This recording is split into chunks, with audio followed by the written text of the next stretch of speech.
Good morning. Kind of all worn out.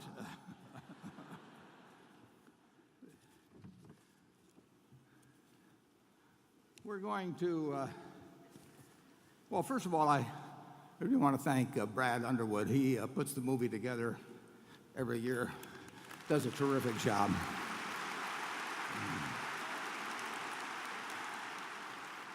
Andy Hayward and Amy are responsible for the cartoon. They also produced the Secret Millionaires Club, which has been a huge hit this year.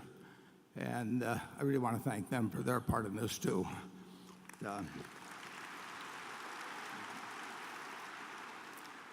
And finally, Carrie Sova, who puts this whole affair together. She's 4 months pregnant. She got her MBA, I think, yesterday. And in addition, she is the ringmaster for all of this. So let's give Carrie a terrific hand.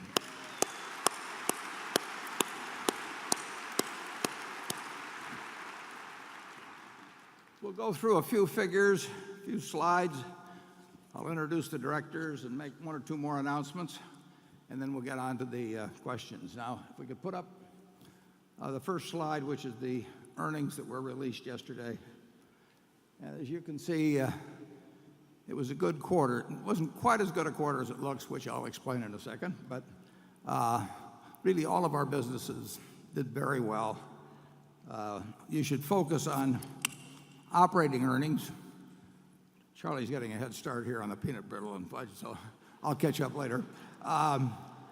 It was very good. It was a benign quarter in insurance, but our other businesses, particularly our big businesses, did quite well. And I don't remember whether we've ever had operating earnings of more than almost $8 billion, but in any event, it was quite satisfactory. Now, we'll put up slide 2. The insurance earnings were helped a bit. They were still terrific without these factors, but they were helped a bit by the fact that the dollar was strong, and that reduces the liabilities we have outstanding in foreign currency. So if we have losses we're going to pay in the future, and they're payable in pounds or euros, and the dollar appreciates against those currencies, we get a small benefit from that.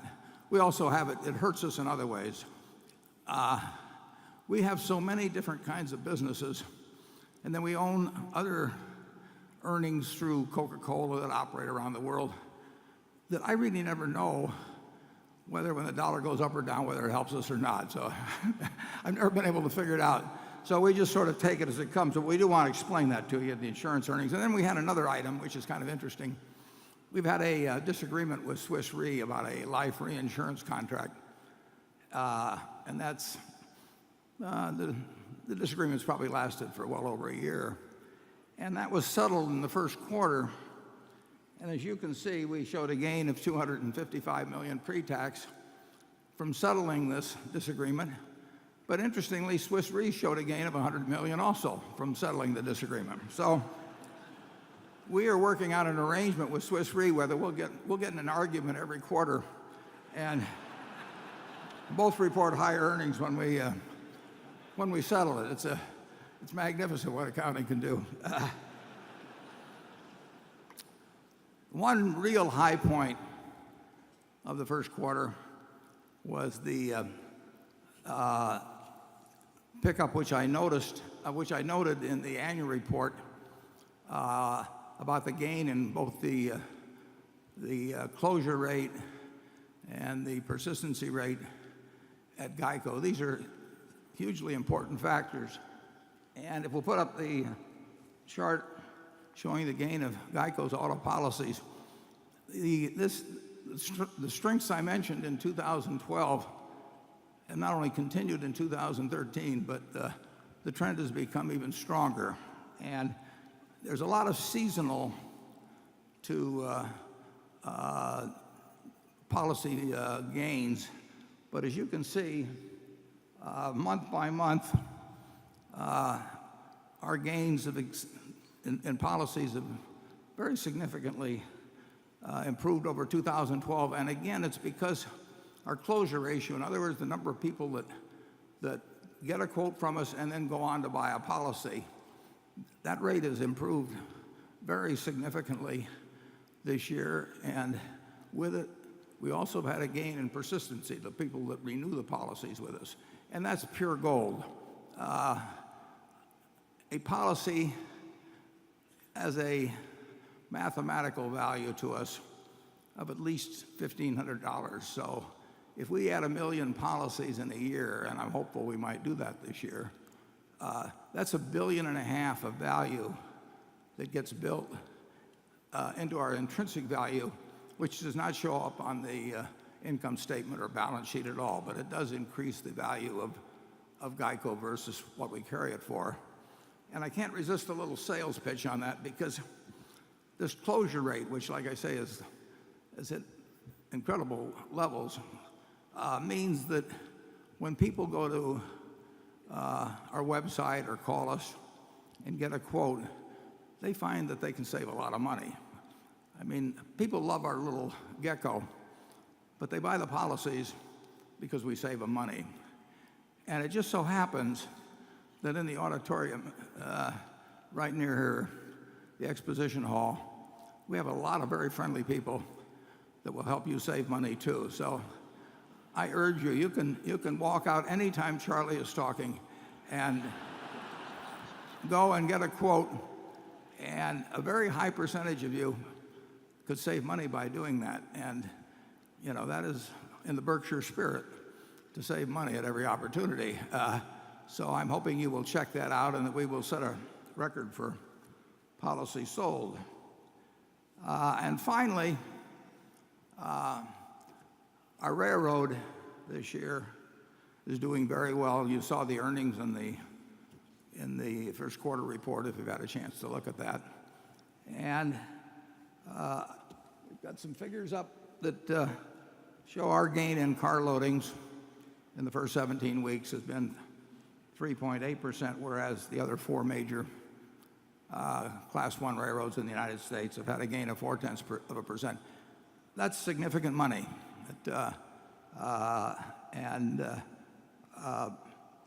We don't have the Canadian railroads here that operate in the United States. They both come down, Canadian National, Canadian Pacific. But this is representative of what's been happening. We've been helped by the fact that fortunately a lot of oil has been found very, very close to our railroad tracks. And what better place to find oil? And so we've been moving a lot of that, and it's worked. And we'll be moving a lot more the way things are going. And as a result of all this, we now, we'll put up the next slide, we're now the 5th most valuable company in the world.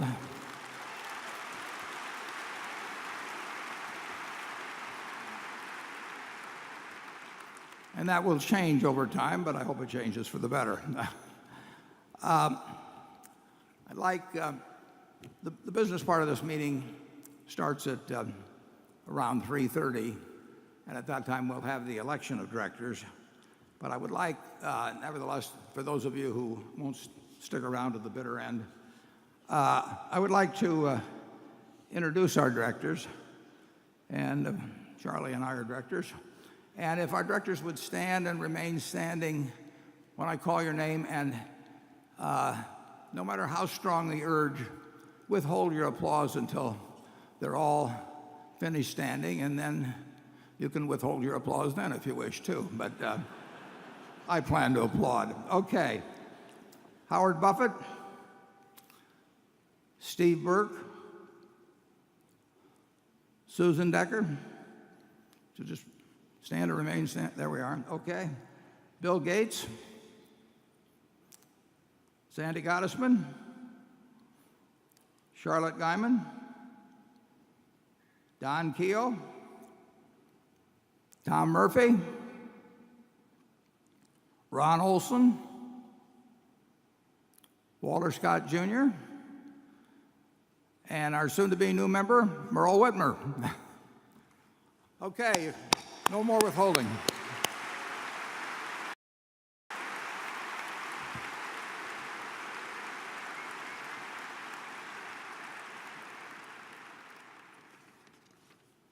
Now we'll start the questioning in just 1 minute, but there were one or two announcements to make.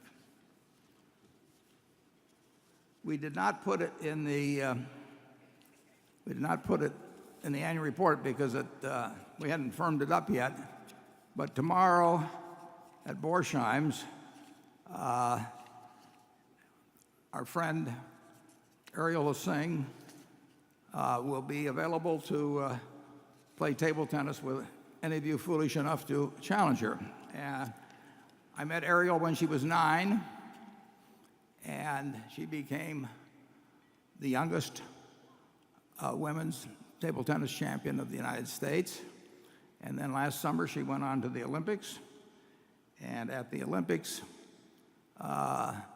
she won her first 2 matches, and she won more games off the woman that became the eventual Olympic champion than any other participant in that event. So Ariel will be out there tomorrow at 1 o'clock, and if you're courageous, you'll show up with your paddle and end up looking like an idiot. One more introduction. I don't know whether we can get a spotlight on him or not, but Stan Lipsey retired this year as publisher of the Buffalo News, and as Charlie can attest as well as I, back in 1978, 79, 80, we had an enormous business problem in Buffalo News. We were locked in a competitive struggle, and we were not doing well, in part because we were operating under a tough judicial order for a while until it got reversed on appeal. And Stan gave up a wonderful life here in Omaha and asked no questions and for no pay came up to Buffalo, and the Buffalo News would not have turned out to be the paper that it's turned out to be, or produced the profits that have been produced for Berkshire without Stan Lipsey. So if Stan could stand, let's give him a hand. Stan the man.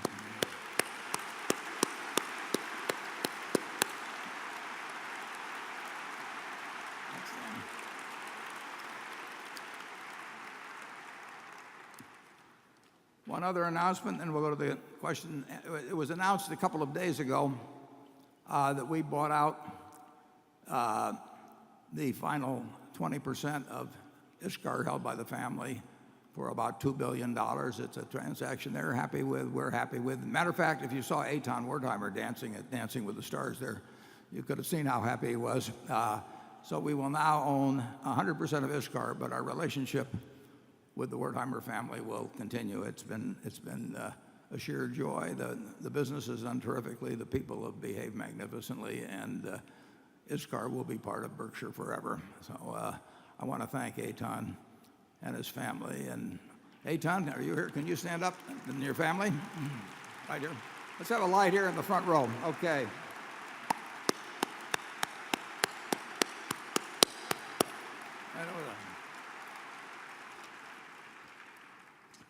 Okay, we'll now move on to our questions. We'll continue these till about noon.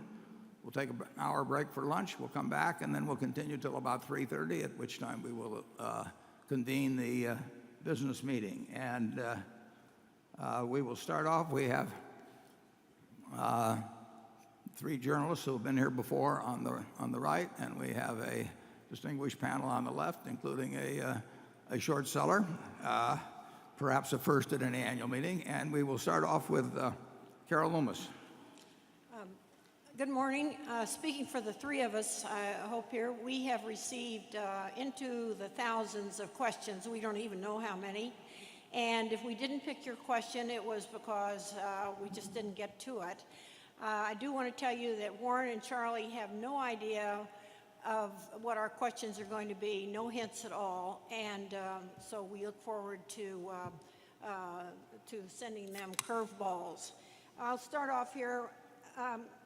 Warren, you measure Berkshire. This is from William Bernard of Colleyville, Texas. You measure Berkshire's corporate performance based on growth in book value per share. The table on page 103 of the annual report shows book value per share has grown at less than an average 12% a year for 9 of the last 11 5-year periods. Yet in your last annual letter you state, quote, the S&P 500 earns considerably more than 12% on net worth, and then you say that seems reasonable for Berkshire also. Why do you say that, given the past record showing that Berkshire has not been earning that much? Or is it that you expect to earn that much, recognizing that it is not assured in the future? Yeah, it certainly is not assured in the future. And the last 10 or so years have not been the best for business generally. But if the stock market continues to behave in 2013 as it has so far, this will be the first 5-year period where the gain in book value per share has fallen short of the market performance, including dividends, of the Standard and Poor's, and that won't be a happy day, but it won't totally discourage us, because it will be a period where the market has gone up in every one of the 5 years, and as we've regularly pointed out, we're likely to do better in down years, as we did in 2008, for example, which is the year that gets dropped this year. We're likely to do better in down years relatively than we do in up years. Charlie, how do you feel about the prospects of? I should point out, incidentally, that we use book value because it's a calculable figure, and it does serve as a reasonable proxy of the year-to-year change in the intrinsic value of Berkshire. If we could really give you a figure for intrinsic value and back it up, that would be the important figure. As I pointed out, if we gain 1 million policyholders at GEICO, that actually adds $1.5 billion to intrinsic value, and it doesn't add a dime to book value. So there is a significant gap, which is why we're willing to buy in stock at 120% of book value. There's a significant gap between the two, but book value is a useful tracking device. I should point out also, I did this in the annual report in respect to Marmon, when we buy the ISCAR stock, which we pay about $2 billion for, the day we buy it, we mark it down in terms of our book value by roughly $1 billion. So $1 billion comes off our book value for making a purchase which we regard as quite satisfactory. And so there are these distortions that occur. But in the end, we have to do better for you than you would do in an index fund. And if we don't, we aren't earning our pay. And I think we'll do that in the future, but I don't think we'll do it every year, and we've proven that in the last few years. Charlie? Well, I confidently expect that Berkshire is going to do quite well over the long term, and I don't pay much attention to whether it's 5 years or 3 years, or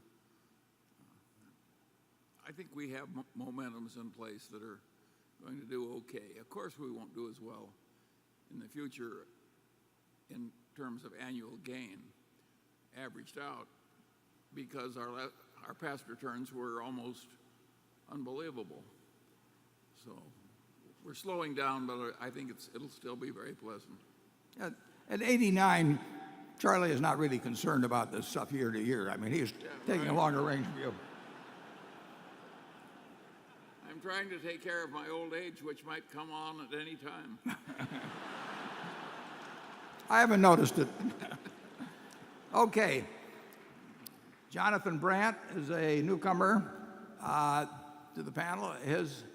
His area is the other than insurance aspects of Berkshire Hathaway, and I can assure you that no one has paid more detail. I played Johnny chess when he was about 4 years old, and I don't know, I must have been 40 or something at the time, and he kept insisting during dinner that we play chess afterwards, and we started playing, and of course he got me into some impossible position in a few moves, and I told his parents to put him to bed. So Johnny, I still have those kind of comebacks in me, so be careful what you ask. John Brandt. Good to see you, Warren. Question about ISCAR. What do you feel are the specific competitive advantages that ISCAR has over its primary competitor, Sandvik? And in turn, what advantages does Sandvik have over ISCAR as the larger player? Yeah. Sandvik is a very good company, and ISCAR is a much better company. The advantage it has is brains and incredible passion for the business. It's interesting to reflect on ISCAR because if you go back to, what would it be, 1951 or thereabouts, when Seth Wertheimer, who had come from Germany, was in Israel, started ISCAR. Just think of the prospect that was facing him. Here was a company like Sandvik, or in this country, Kennametal, or different countries, well-entrenched companies, well-entrenched, well-financed. And here's this fellow in Israel, 25 years old, and the raw material for these cutting tools comes from China. It isn't that the raw material is in Israel. So everybody buys their tungsten from China, and they sell to customers that are using large machine tools throughout the world, but they're selling into heavy industry to a significant extent. So they're selling to people like Boeing or General Motors or big industrial companies in Germany, and there's no great locational advantage in terms of being in Israel doing this. But here's this 25-year-old fellow getting the tungsten from thousands of miles away, selling it to customers thousands of miles away, competing against people like Sandvik, and this remarkable business, ISCAR, comes from that. And there's no other answer you can give to your question when you see that result than to say that you have had some incredibly talented people who never stopped working, never stopped trying to improve the product, never stopped trying to make customers happy. And that continues to this day. And Sandvik is a very good company. I can tell you that based not only on the figures but on every other aspect of business observation that I possess, that ISCAR is one of the great companies of the world, and we feel very fortunate to own it and to be associated with their management. Charlie?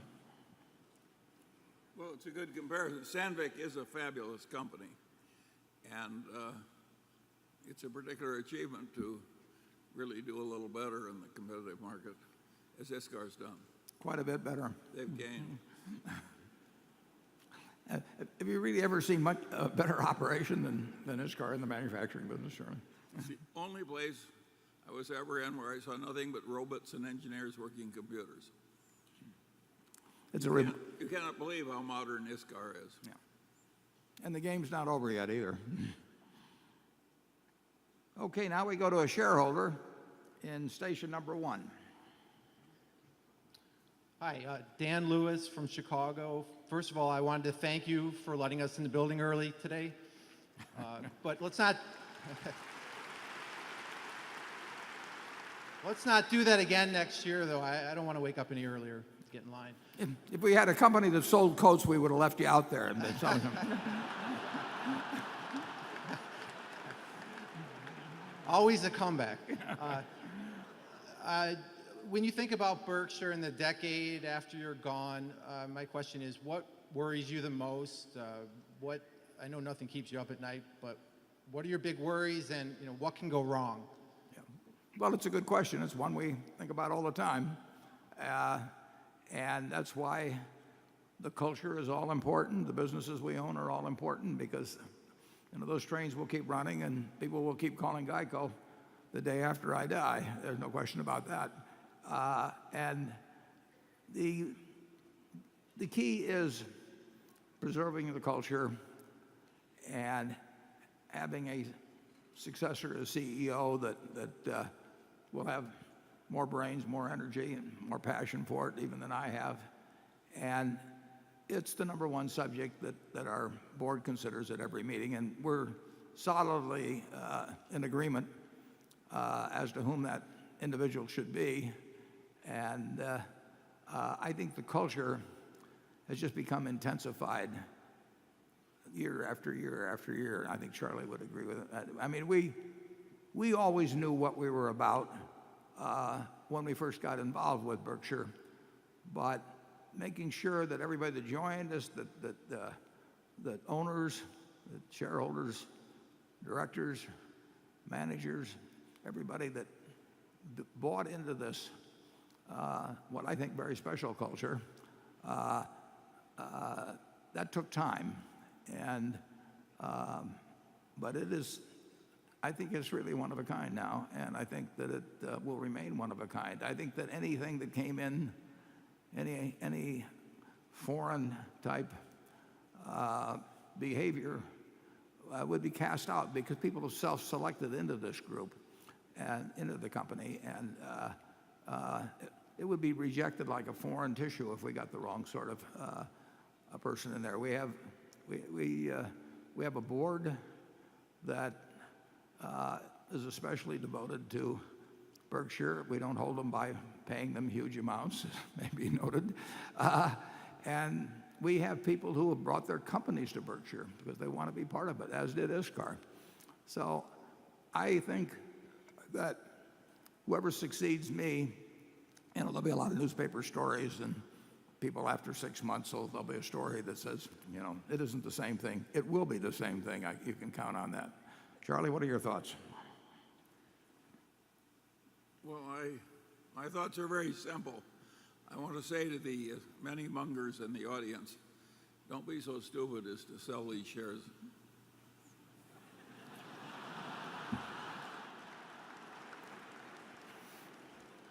That goes for the Buffetts, too. Okay, Becky? This is a question that comes from Ben Knoll, who happens to be the Chief Operating Officer at the Greater Twin Cities United Way. And he writes in that after the Heinz deal, there was a column that was written indicating that you had gotten the better end of the Heinz deal from your Brazilian partners. That column said that your return was likely to come from the preferred stock dividends, with the common equity portion being dead money. It also said that the way the deal was structured indicated your low expectations for the market overall. Is this an accurate portrayal of the deal and of your expectations for the market overall? No, it's totally inaccurate. It's interesting. Georgie Lemon and I were in Boulder, Colorado in early December, and I can't remember whether it was on the way to the airport or when we got in the plane, but he said that he was thinking about going to the people at Heinz and proposing a deal, and would I be interested? And because I knew both Heinz and I knew Georgie Paulo, and I thought very highly of both, I said, I'm in. And maybe a week later, I don't remember exactly how long, I received from Georgie Paulo, who I'd known for many years, starting at Gillette when we were both directors. I received a term sheet on the deal and another sheet on governance procedures that he suggested. And he said, if you got any thoughts about changing this, just let me know. Those are just his thoughts. It was an absolutely fair deal. And it was, I didn't have to change a word in either the term sheet or the governance arrangement. Now, we actually, Charlie and I, probably paid a little more than we would have paid if we had been doing the deal ourselves, because we think that Georgie Paulo and his associates are extraordinary managers. They're both classy and they're unusually good.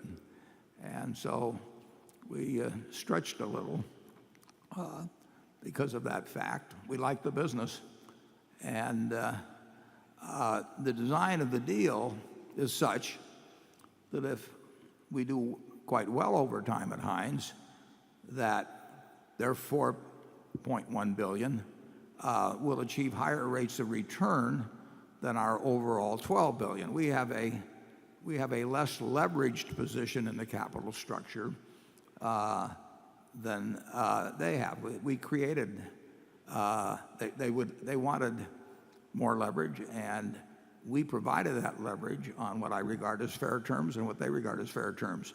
If anybody thinks that the common is dead money, we think they're making a mistake, but we'll know the answer to that in 5 years. But the design of the deal, essentially, we have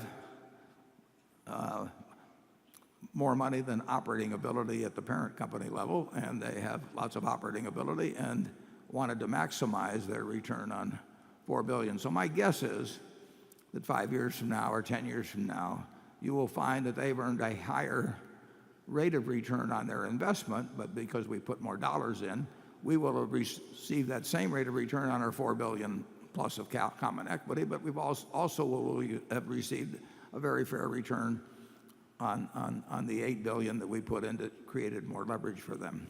Charlie? Well, as you said, the report was totally wrong.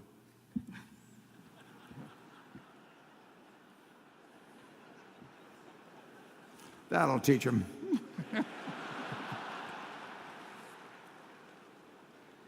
Okay, we have Cliff Gallant from Nomura, who will ask insurance-related questions for this meeting. Thank you. At Berkshire Hathaway Reinsurance Group, Mr. Ajit Jain appears to be employing a new strategy recently with some high-profile actions. Berkshire signed a portfolio underwriting arrangement with Aon to do business at Lloyd's. And then last week, there was the hiring of several AIG executives. It appears that Berkshire may be taking a broader share of the market. What is the goal of these moves?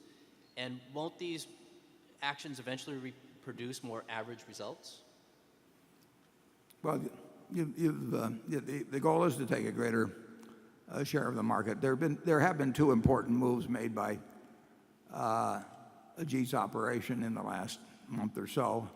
One is the first one that was announced was this participation of 7.5% in all of the business. Originally, it was announced as applying to the Lloyd's market. I believe it's been extended to the entire London market. And now, bear in mind that the people that are insured still have the right to pick who their insurers shall be.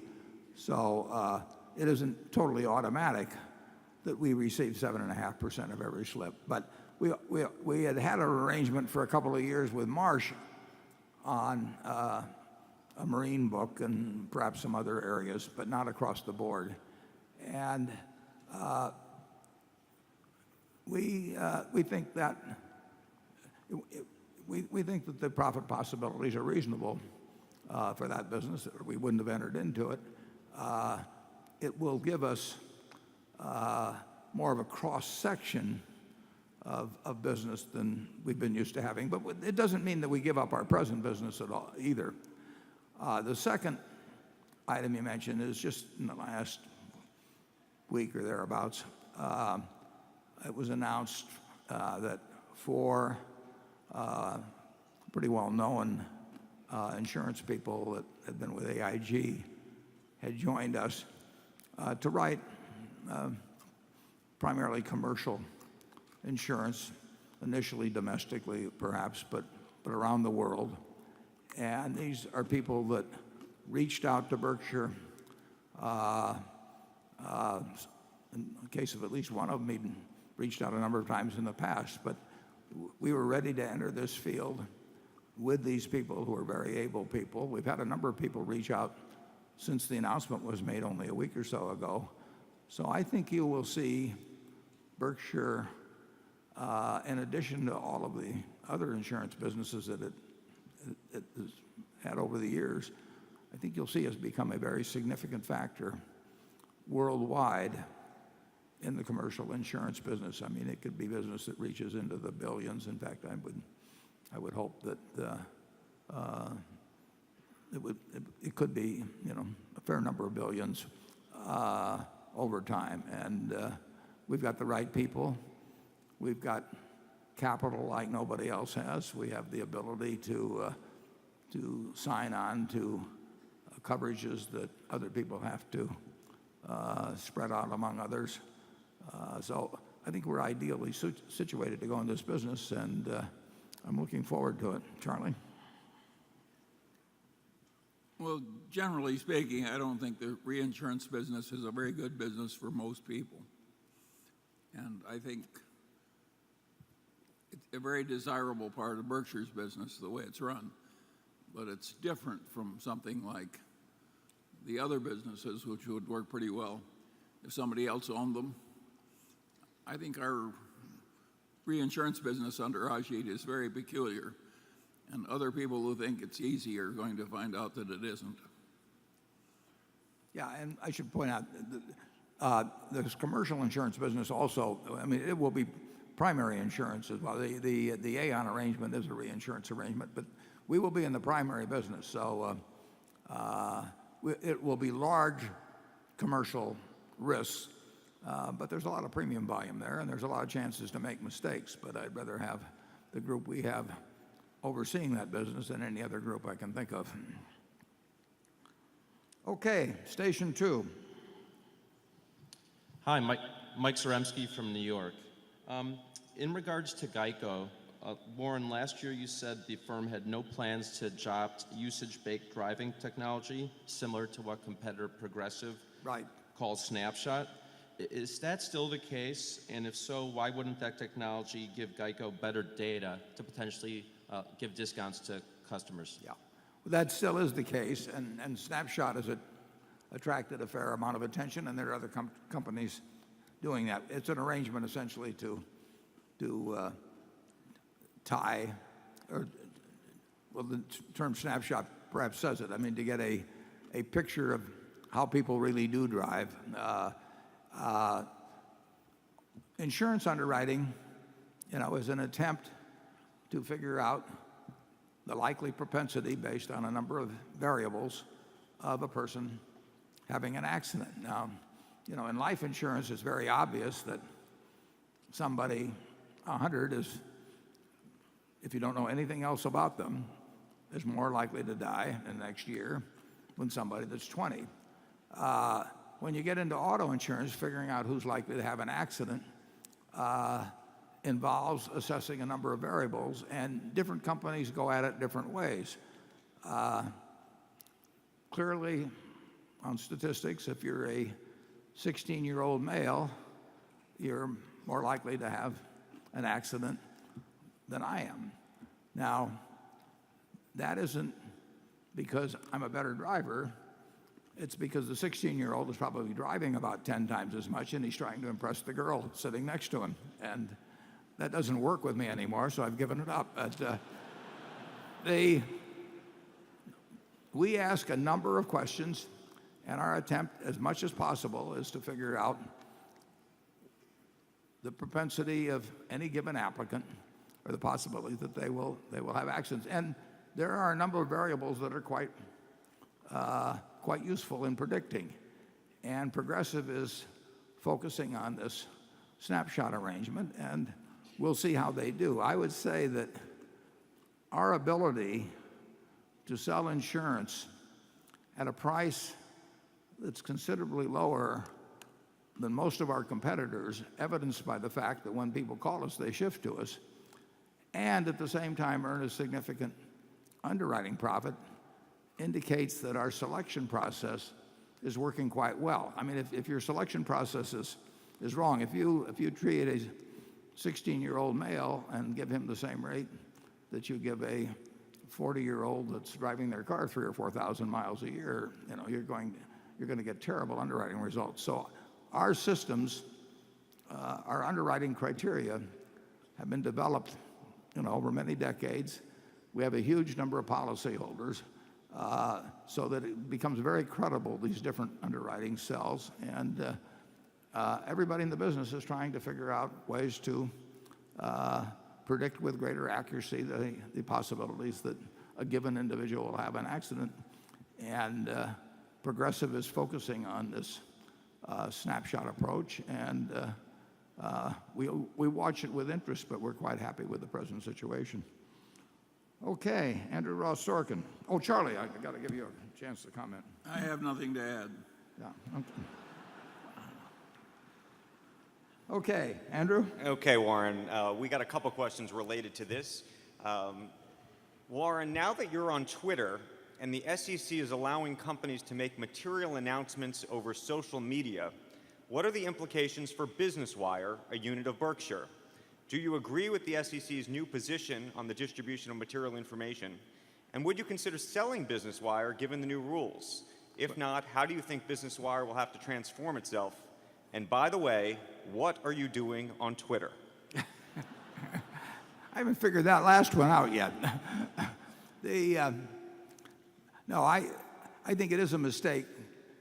Some companies have made important announcement on web pages. In certain cases, they've messed it up and caused a fair amount of trouble.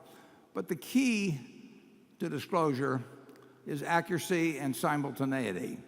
I mean, if we own stocks or are thinking about owning stocks, we want to be very sure that we get accurate information and we get it exactly at the same time as all other people. And Business Wire does a magnificent job of that. And I do not want, if I'm buying Wells Fargo, we'll say, or selling it, whatever it may be, I do not want to have to keep hitting up to their web page or something and hoping that I'm not 10 seconds behind someone else if there's some important announcement. So Business Wire has got a terrific record of accuracy and of getting the information to every part of the globe in a simultaneous manner, and that is the key to disclosure. And I don't think anything has come close to doing that as well as Business Wire. So I think we will do very well. We've got a sensational manager in Kathy Barron Tamraz.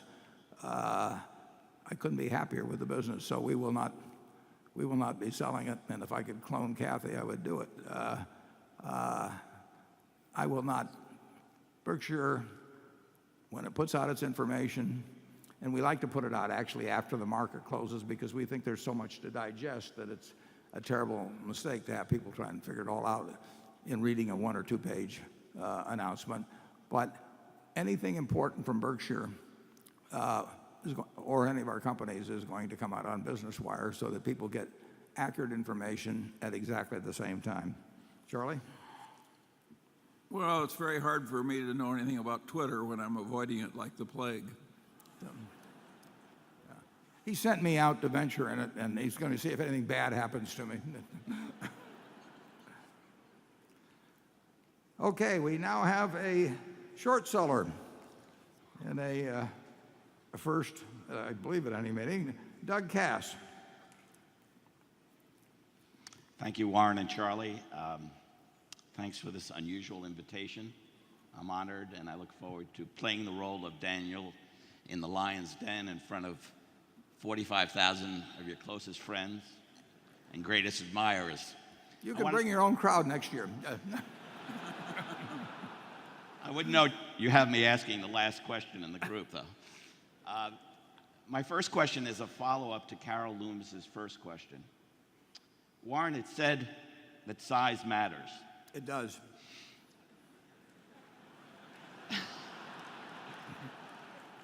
In the past, Berkshire has purchased cheap or wholesale. For example, Geico, Mid-American, your initial purchase of Coca-Cola. And arguably, your company has shifted to becoming a buyer of pricier and more mature businesses. For example, IBM, Burlington Northern, Heinz, and Lubrizol. These were all done at prices, sales, earnings, book value multiples, well above your prior acquisitions and after the stock prices rose. Many of the recent buys might be great addition to Berkshire's portfolio of companies. However, the relatively high prices paid for these investments could potentially result in a lower return on invested capital. You used to hunt gazelles, now you're hunting elephants. As Berkshire gets bigger, it's harder to move the needle. To me, the recent buys look like preparation for your legacy, creating a more mature, slower growing enterprise.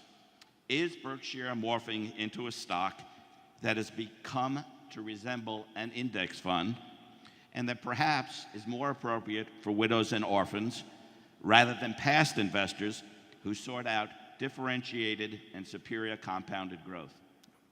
Yeah, there's no question that we cannot do as well as we did in the past, and size is a factor. Actually, it depends on the nature of markets too. We might, there will be times when we'll run into bad markets, and sometimes there our size can even be an advantage. It may well have been in 2008, but there, I would take exception to the fact that we paid fancier prices in some cases than, say, in Geico. I think we paid 20 times earnings and a fairly good sized multiple of book value. So we have paid up, partly at Charlie's urging. We paid up for good businesses more than we would have 30 or 40 years ago. But it's tougher as we get bigger, and we've always known that would be the case. But even with some diminution from returns of the past, they still can be satisfactory. And we are willing. There's companies we should have bought 30 or 40 years ago that looked higher priced then, but we now realize that paying up for an extraordinary business is not a mistake. Charlie, what was you saying? Well, we've said over and over again to this group that we can't do as well in percentage terms per annum in the future as we did in our early days. But I think I can make the short seller's argument even better than he did. And I'll try and do that. If you look at all the companies that got really big in the past history of the world, the record is not all that good. If you stop to think about it, Rockefeller Standard Oil is practically the only one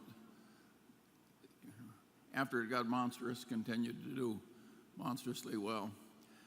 So when we think we're going to do pretty well in spite of getting very big, we're telling you we think we'll do a little better than the giants of the past. We think we've got a better system. We don't have a better system than writing up oil, but we have a better system than most other people. Yeah, in terms of the acquisitions we've made in the last 5 years, I think we feel pretty good about those, and overall, obviously including the Heinz. We are buying some very good businesses. We actually, as we pointed out, we own 8 different businesses that would each be on the Fortune 500 list if it was a separate company, and in a few months we'll own half of another one, so we'll have 8.5 in effect. Well, you haven't convinced me yet to sell the stock, Doug, but keep working. Section 3. Thank you. Jonathan Schiff, visiting from Macau, China. You briefly touched upon this, but on our side of the world, there's a lot of discussion about the U.S. dollar status as the world's reserve currency. Sorry, there's some feedback. It's kind of weird. What would be the effect upon the U.S. and the world economy if the dollar loses that status as a world reserve currency?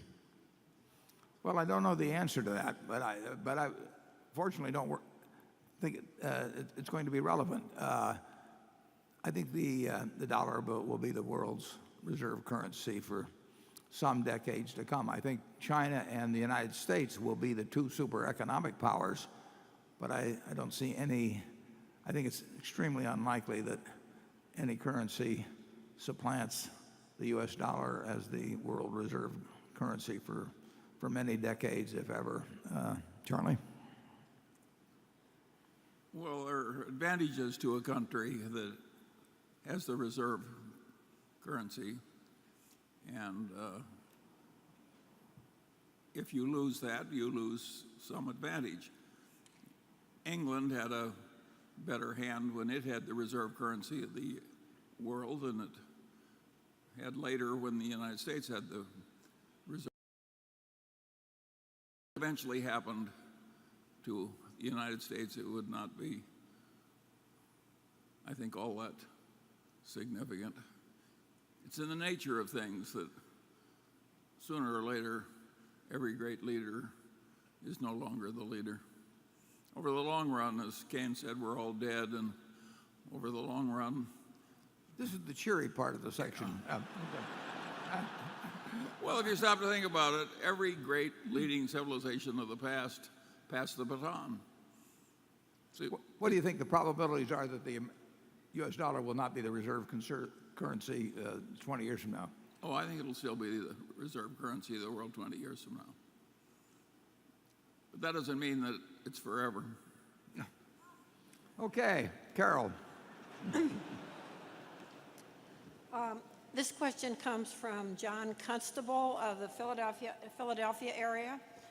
Mr. Buffett, you have said in the past, specifically in a 1999 speech that was printed in Fortune, quote, You would bring that up, I wouldn't would you? bring that up, right.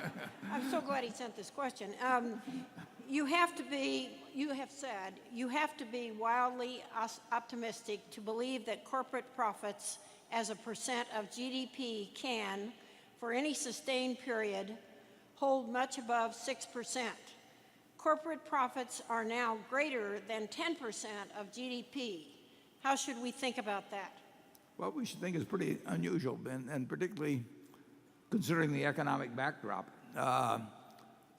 Corporate profits are extraordinary as a percentage of GDP, at least looking back on the history of the United States.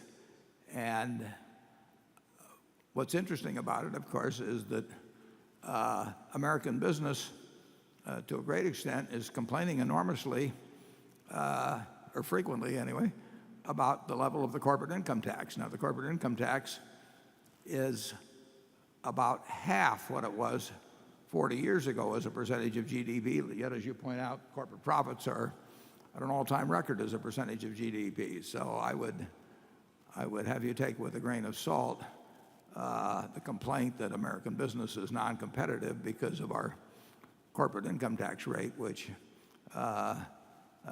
gets so widely complained about.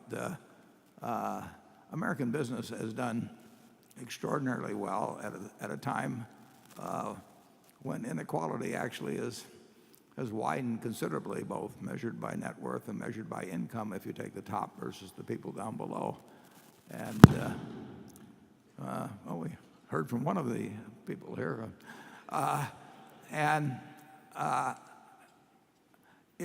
It will be interesting to see whether these levels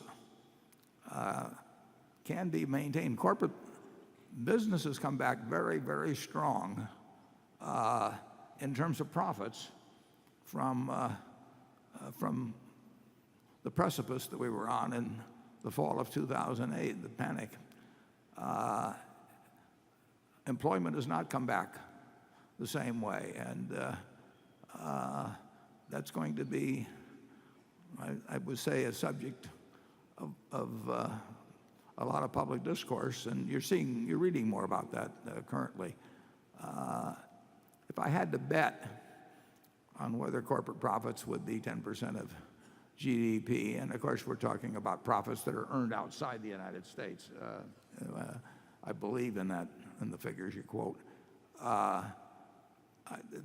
would say they're likely to trend downward, but I think that, of course, GDP will be growing, so that does not mean any terrible things will be happening to profits. Charlie, what do you think about that? Well, I wouldn't be too surprised if that 6% figure turned out to be on the low side in the estimate. Just because Warren thought something 20 years ago doesn't mean it's a law of nature. We'll talk this over at lunchtime. How do you feel about 10%? Well, I'm a natural conservative on such items, but you've got to recognize that the stocks themselves are owned by a lot of endowments and pension funds and so on. that figure doesn't mean that the world's becoming grossly more unequal. There's no automatic correlation between those two figures. You feel the corporate tax rate is too high? Well, I think when the rest of the world keeps bringing the rates down, there's some disadvantage to us if we're much higher. So I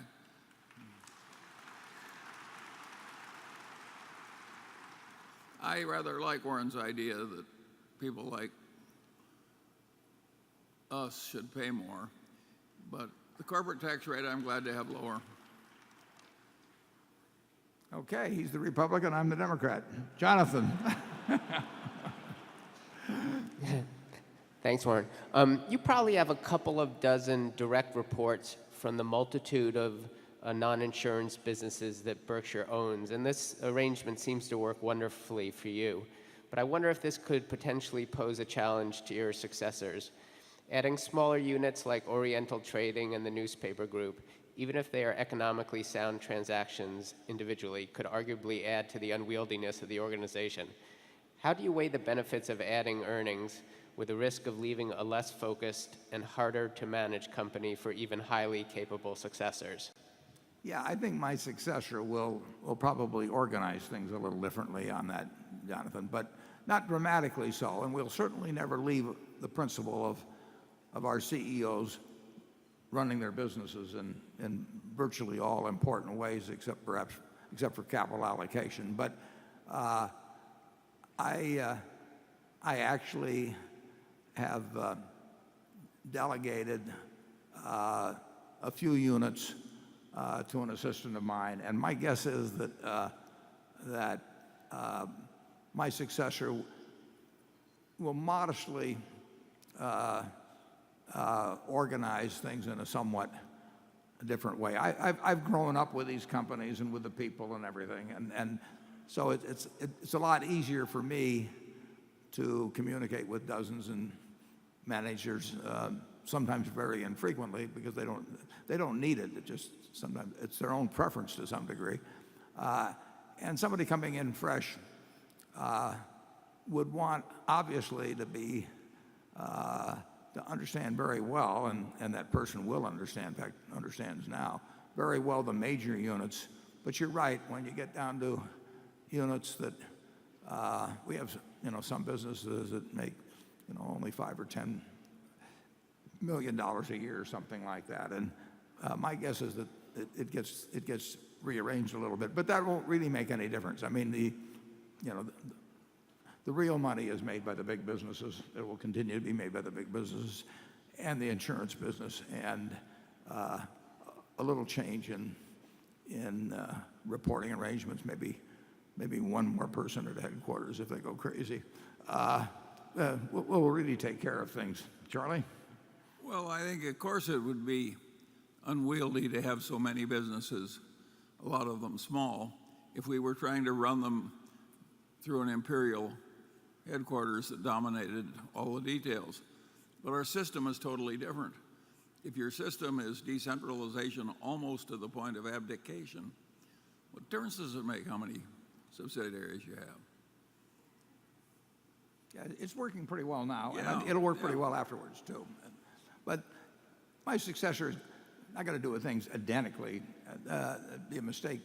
But the culture will remain unchanged, and the preeminence of the managers of the operating units will remain unchanged. And then every now and then something comes along and a change needs to be made. Sometimes it's through death or disability, and sometimes a mistake is made. But in the end, we're now trying to acquire companies that are at least at the $75 million pre-tax level. Incidentally, the best acquisitions, or to some extent the best acquisitions, certainly from my standpoint makes it easier, is these bolt-ons that I talked about in the annual report, in which we did, I think, $2.5 billion worth of last year, because they fall under the purview of managers that we've got terrific confidence in, and they add really nothing to what happens at headquarters. And of course, the the best bolt-ons of all are when we do buy out a minority interest. When we buy $2 billion worth more of ISCAR or $1.5 billion more of Marmon, with another $1.5 billion to come in the next year, that's adding earning power without it, posing any more work. Those are the ultimate in bolt-on acquisitions, getting more of a good thing. Charlie, any more on that, or? Well, if you start to think about it, if we're all that difficult, what we're doing now would be impossible, and it isn't. I'll have to think about that a little. Well, think of 50 years, no, 20 years ago, if they said to you, can you manage something this size with a staff of 10 or something in a little office in Omaha, people would have thought that's ridiculous. But it's happened, and it works. Well, we'll let it go at that. Station 4. Thank you. Scott Moore, Overland Park, Kansas. With the Fed buying $85 billion per month of mortgage securities and treasuries, what do you think are the long-run risks to this process, and how does the Fed stop this without negative implications? Thank you. Yeah, well, Charlie, you answered that yesterday in an interview, so I'll let you lead off. My basic answer is I don't know. I might say I have nothing to add,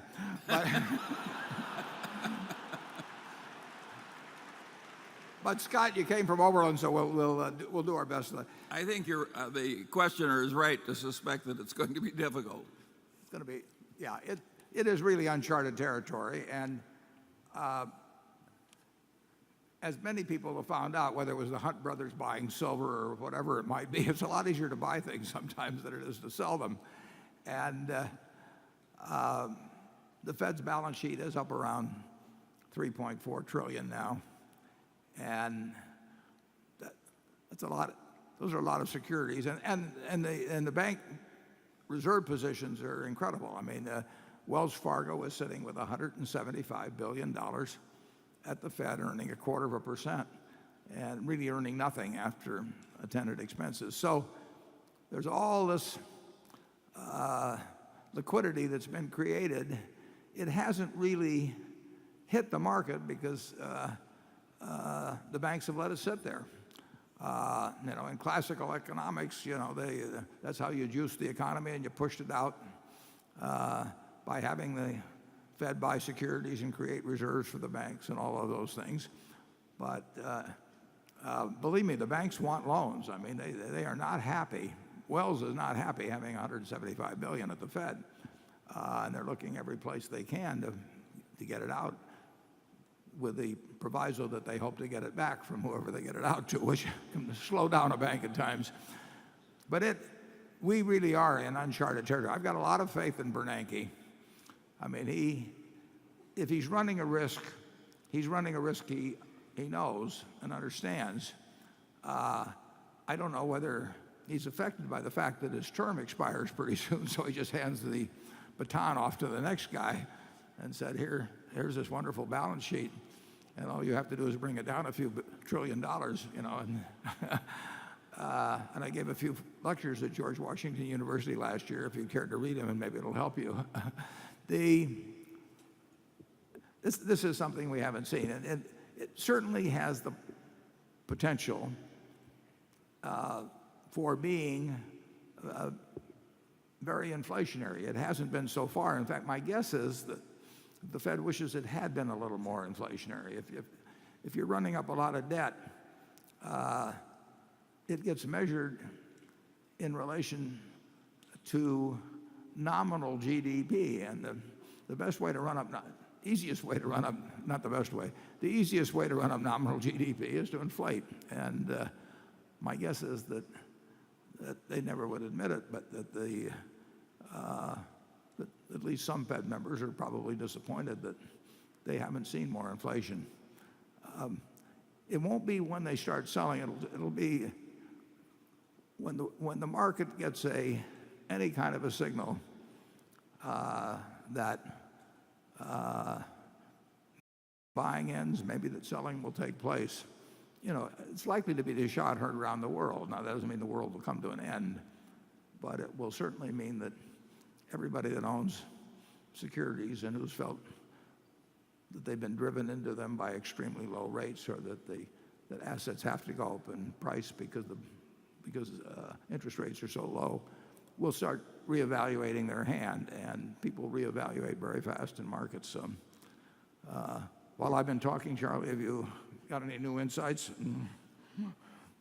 Well, generally speaking, I think that what's happened in the realm of macroeconomics has surprised all the people who thought they knew the answers, namely the economists. Who would have guessed that interest rates could go so low and stay so low for so long, or that Japan, a mighty, powerful nation, could have 20 years of stasis after using all the tricks in the economist's bag. So I think given this history, the economists ought to be a little more cautious in believing they know exactly how to stay out of trouble when they print money in massive amounts. It is a huge experiment. Yeah.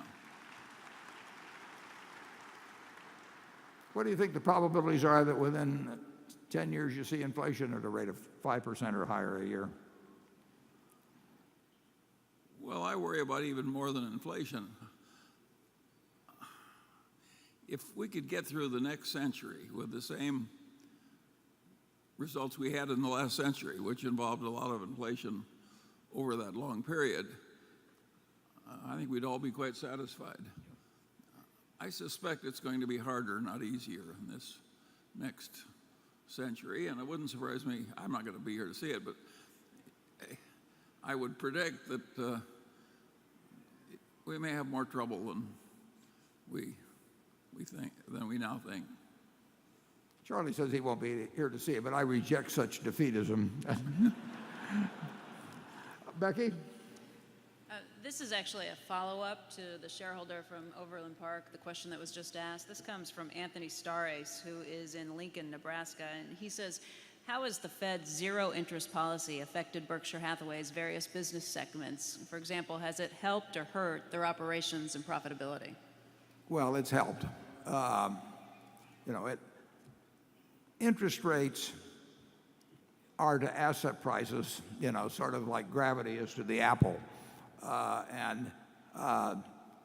When there are very low interest rates, there's a very small gravitational pull on asset prices. And we have seen that getting played out. I mean, people make different decisions when they can borrow money for practically nothing than they made back in 1981 and 2 when Volcker was trying to stem inflation and the government bond rates got up to 15%. So interest rates power everything in the economic universe, and they have some effect on the decisions we make. We borrowed the money on the Heinz purchase a lot cheaper than we could have borrowed it 10 or 15 years ago. So that does affect what people are willing to pay. So it's a huge factor, and of course, presumably it will change at some point, although as Charlie's pointed out, in Japan it hasn't changed for decades. So if you wanted to inflate asset prices, bringing down interest rates and keeping them down. At first nobody believed they'd stay down there very long. So it reflects the permanence that people feel will be attached to the lower rates. But when you get the 30-year bond down to 2.8%,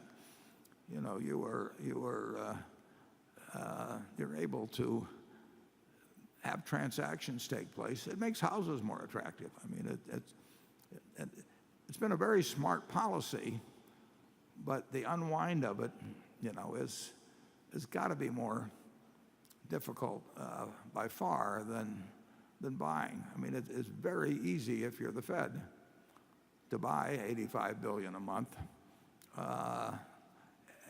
and I don't know what would happen if they started trying to sell $85 billion. Now, when you've got reserves there that it'd certainly be a lot easier than if those reserves had already been deployed out into the real economy. Then you would really be tightening things up. But I am, this is like watching a good movie as far as I'm concerned, and because I do not know the end, and that's what makes for a good movie. So we will be back here next year, and I will, or maybe in 2 or 3 years, and I will tell you I told you so, and hope you have a bad memory. Charlie? Well, I strongly suspect that interest rates aren't going to stay this low for hugely extended periods. But as I pointed out, practically everybody has been very surprised by what's happened, because what's happened would have seemed impossible to practically all intelligent people not very long ago. At Berkshire, of course, we got this enormous float in the insurance business, and our incremental float, when we're carrying huge amounts of cash, is worth less than it was in the old days. And that, I suppose, should give some cheer to you people, because if that changes, we may get an advantage. Yeah, we have 40, at the end of the first quarter, we had, whatever it was, 48 or maybe 9 billion or something like that in short-term securities. We're earning basically nothing on that. We never stretch for yield in terms of commercial paper that brings 10 basis points more than Treasury. Our money, we don't count on anybody else, so we keep it in Treasuries basically, and so we're earning nothing on that. So if we get back to an environment where short-term rates are 5% and we would still have the same amount, then that would be a couple $2 billion of annual earnings pre-tax that we don't have now. But of course, it would have lots of other effects in our business. We have benefited significantly, and the country has benefited significantly by what the Fed has done in the last few years. And if they can successfully pull off a reversal of this without getting a lot of surprises, we'll have all been a lot better off. Cliff? Thank you. Cliff, incidentally, you ran a 2:40 last year, didn't you, in the marathon in Lincoln? I ran the Lincoln Marathon after the shareholder meeting. Okay, we've got incredible talent on this. I wanted to ask you more about the commercial insurance business in Berkshire's interest. Right. If the business is attractive, why not make an acquisition? Do you think that public company valuations are too high today? Yeah, there aren't too many commercial operations that we would want to acquire, big ones. It wouldn't do much. I mean, when we acquired Guard Insurance, it's workers' compensation, but it's a small acquisition. It's a good acquisition, but that is a commercial, in effect, underwriter that we acquired late last year. But if you look at the big ones, some of them we wouldn't want. There's a couple that we would, but the prices would be probably far higher than what we think we might be able to develop a comparable operation for. I mean, in effect, I think we're going to build a very large commercial operation, and essentially we build it at book value,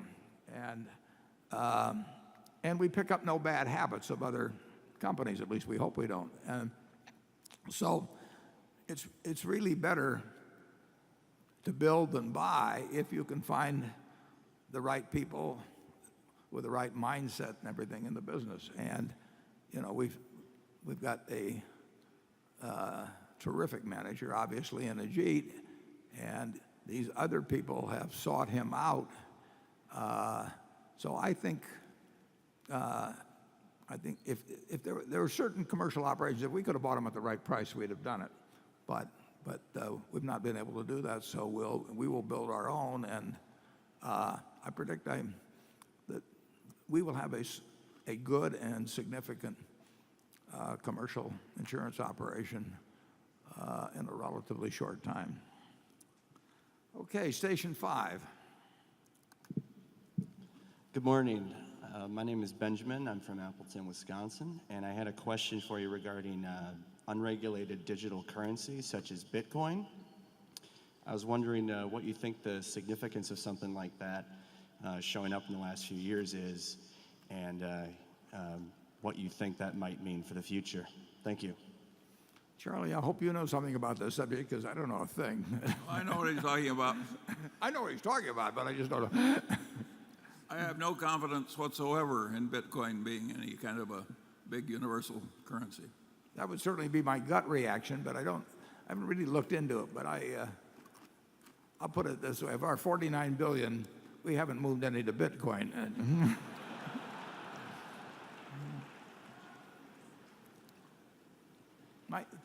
Well, the truth is I don't know anything about it. That doesn't always stop me from talking about things, but it will in this case. Okay, Andrew? Okay. Bill Ackman, the activist investor, who's also a Berkshire investor as well, has raised questions in recent months about the legality of the multi-level marketing company Herbalife. He called it a pyramid scheme. Berkshire owns a multi-level marketing company too, the Pampered Chef. Will Ackman's attack on Herbalife have any impact on the Pampered Chef or Berkshire? And do you believe Ackman's concerns are legitimate?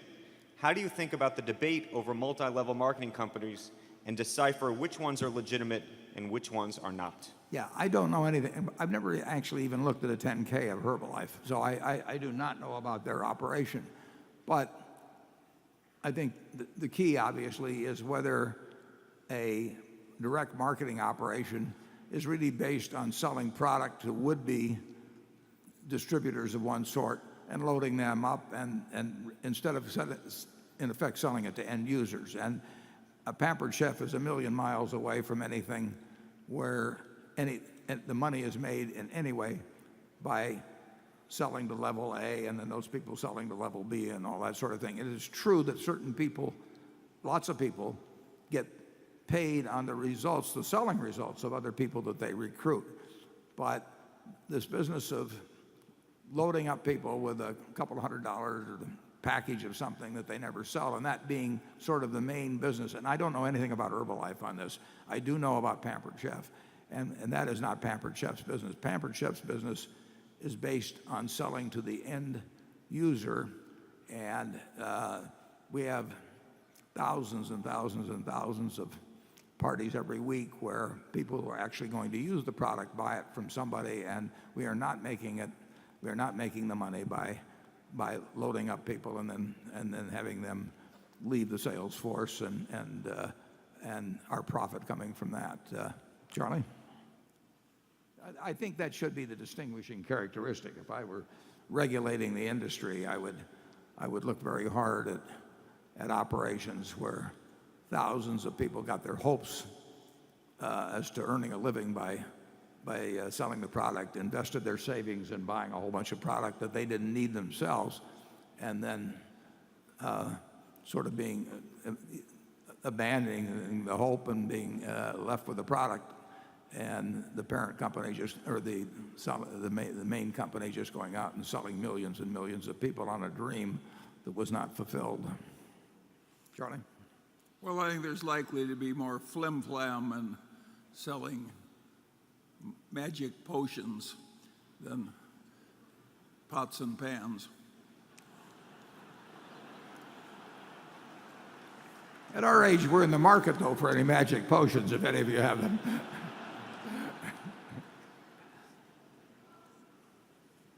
That's the extent of your comment, I assume, Charlie? Yes. Okay. Doug. Warren. Doug. Warren. Much of Berkshire's returns over the last decade have been based on your reputation and your ability to extract remarkable deals from companies in duress as compared to the past when you conducted yourself more as a value investor, digging and conducting extensive analysis. What gives you confidence that your successes imprimatur will be as valuable to Berkshire's as yours has been? Well, the successor will probably have even more capital to work with, and they will have capital, presumably, from time to time when markets are in distress. And at those times, very few people few people have the capital and a lot fewer people have the willingness to commit. But I have no question that my successor will have unusual capital at times when, at turbulent times when the ability to say yes very quickly with very large sums sets you apart from virtually anybody in the investing universe. And I would not worry about that successor being willing to deploy capital under those circumstances and being called upon. I mean, Berkshire is the 800 number when there's really sort of panic in markets, and for one reason or another, people need significant capital. Now, that's not our main business.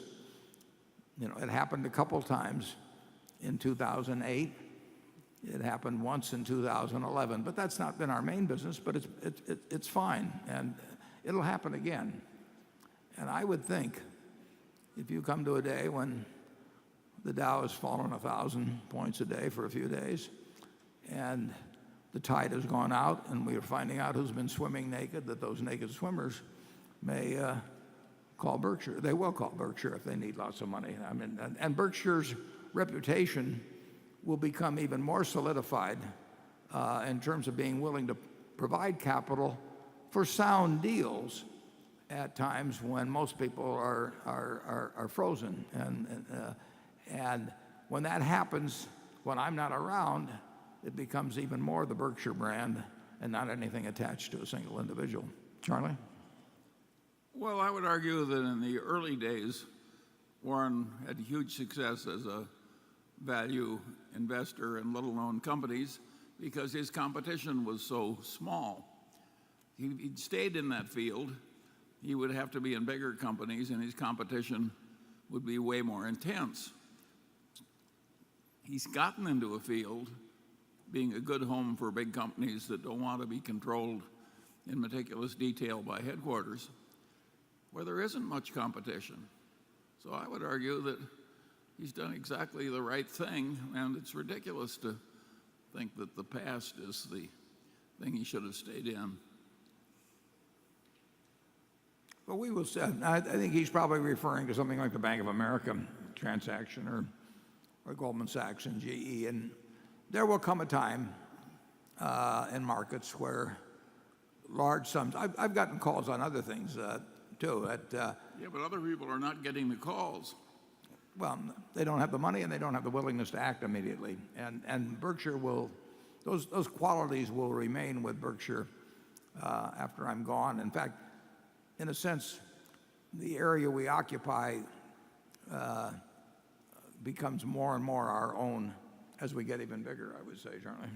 That's what I like about it. Yeah. Okay, station 6. Hi, my name is Andre from Beverly Hills, California. During very key events like the Sanborn incident, when you were buying C's, or when you were buying Berkshire stocks, you persuaded people to sell you their shares when they really didn't want to. What were your 3 keys to influencing people in those specific situations? Yeah, I don't think you brought up Sanborn and you brought up C's, and I don't think the C's family. There'd been a death in the C's family. It was Larry C., wasn't it, that died?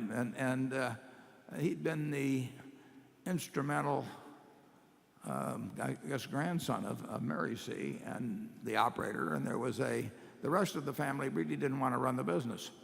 So it was put up for sale, and I didn't even hear about it until they'd had one other party, that I don't even know who it was, but that they negotiated a deal with and that it didn't go through. Charlie probably remembers this better than I do, but we certainly, the C family, and Charlie persuaded me to buy it, that we didn't persuade them to sell it. Charlie? Yeah, we didn't buy anything from any unwilling sellers. No. And in Berkshire, we started buying that in 1962 in the open market. It had quite a few shareholders. It was a it traded fairly actively, and we bought a lot of stock, and we did buy a couple of key pieces. We bought one from Otis Stanton, who was Seabury Stanton's brother, but Otis wanted to sell. It wasn't the most attractive business in the world. I mean, here was a textile company that had lost money in most of the previous years, and over a 10-year period it had significant losses, and it was a northern textile company. So we bought stock in the market, a lot of stock in the market. We had two big blocks from Otis Stanton and from some relatives of Malcolm Chase, but they were happy to sell. I never met, at the time I bought the stock from Otis Stanton, I had never met him, so I delivered no personal sales to him. And the same thing is true of the Chase family, that not Malcolm himself, but some relatives, they sold us a block of 100,000 shares. But we were not out convincing anybody to sell their stock. So there's been very little that I can remember where we talked to Betty Peters about avoiding a transaction we thought was dumb when Wesco was considered merging with Financial Corp of Santa Barbara. I flew out to see her in San Francisco, but she stayed with us. She did not sell her stock and remains a shareholder to this day, 30 plus years, almost 40 years later. Charlie? Well, I've got nothing to add to that at all. But Okay, then we'll go to Carol. This question comes from Mark Troutman of Crested Butte, Colorado. And you've touched on this, Warren and Charlie, on little fringes today, but this is a direct question.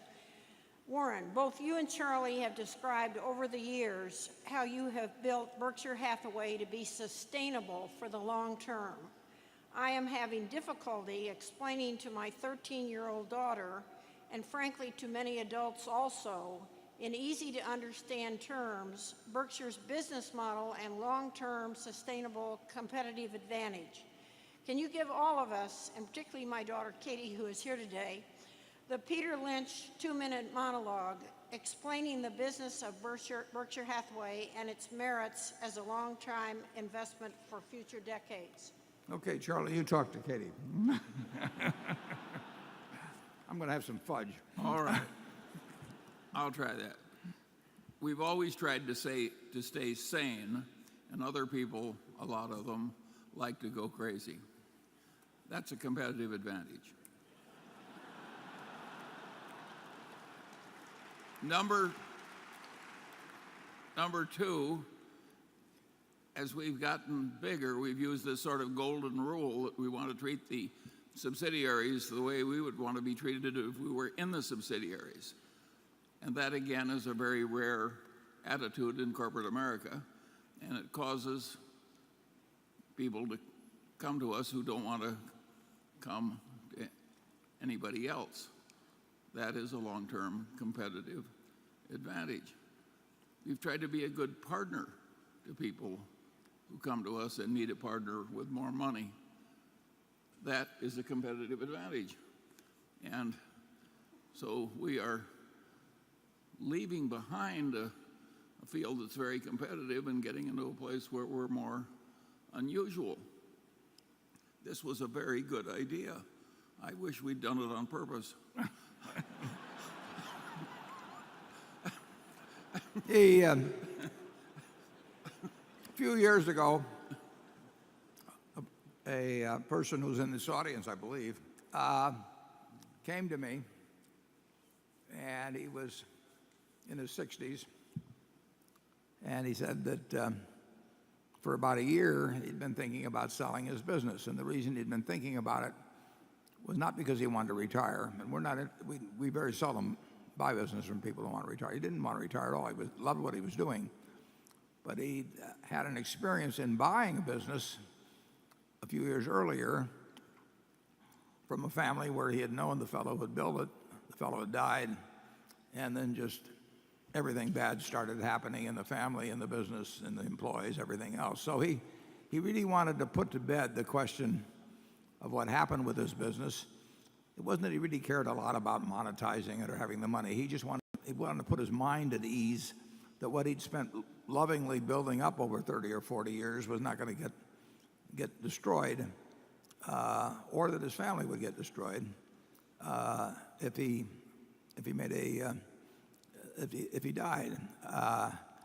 So he said he thought about it a year, and he thought about it, and he thought, well, if I sell it to one of my competitors, and they would be a logical buyer, they usually are.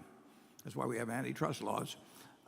If he sold it to a competitor, they would come in, and basically they would put their people in charge. They would have all these ideas about synergy, and synergy would mean that the people that had helped him build the business over 30 years would all get sacked, and that the acquiring company would come in like Attila the Hun and be the conquering people, and he just didn't want to do that to the people that had helped him over the years.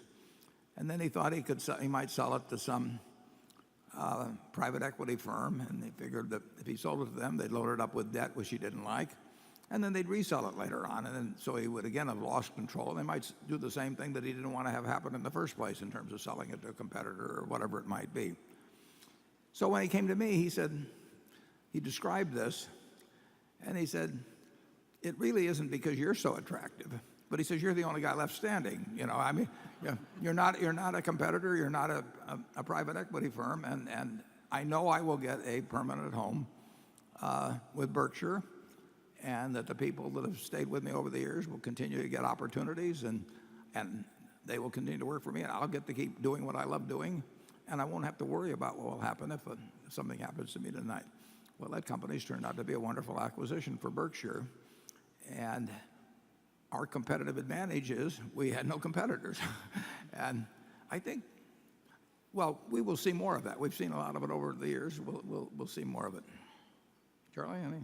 And I don't think you mentioned the fact of developing a shareholder base too. That's different than, we do look at shareholders as partners, and it's not something that a public relations firm wrote for us or anything of the sort. We want you to get the same result we get, and we try to demonstrate that in every way we can. Jonathan? I have a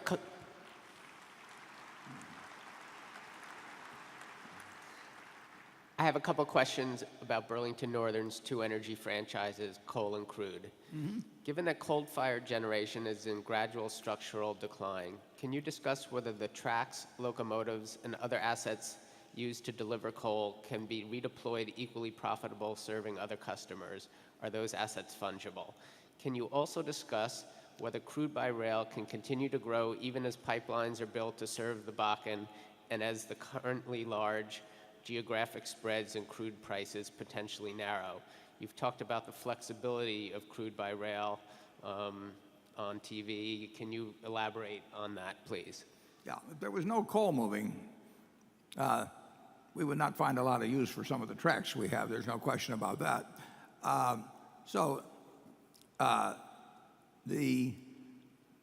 think what you're talking about will be very gradual over time. But I mean, the outlook for coal is not the same as the outlook for oil.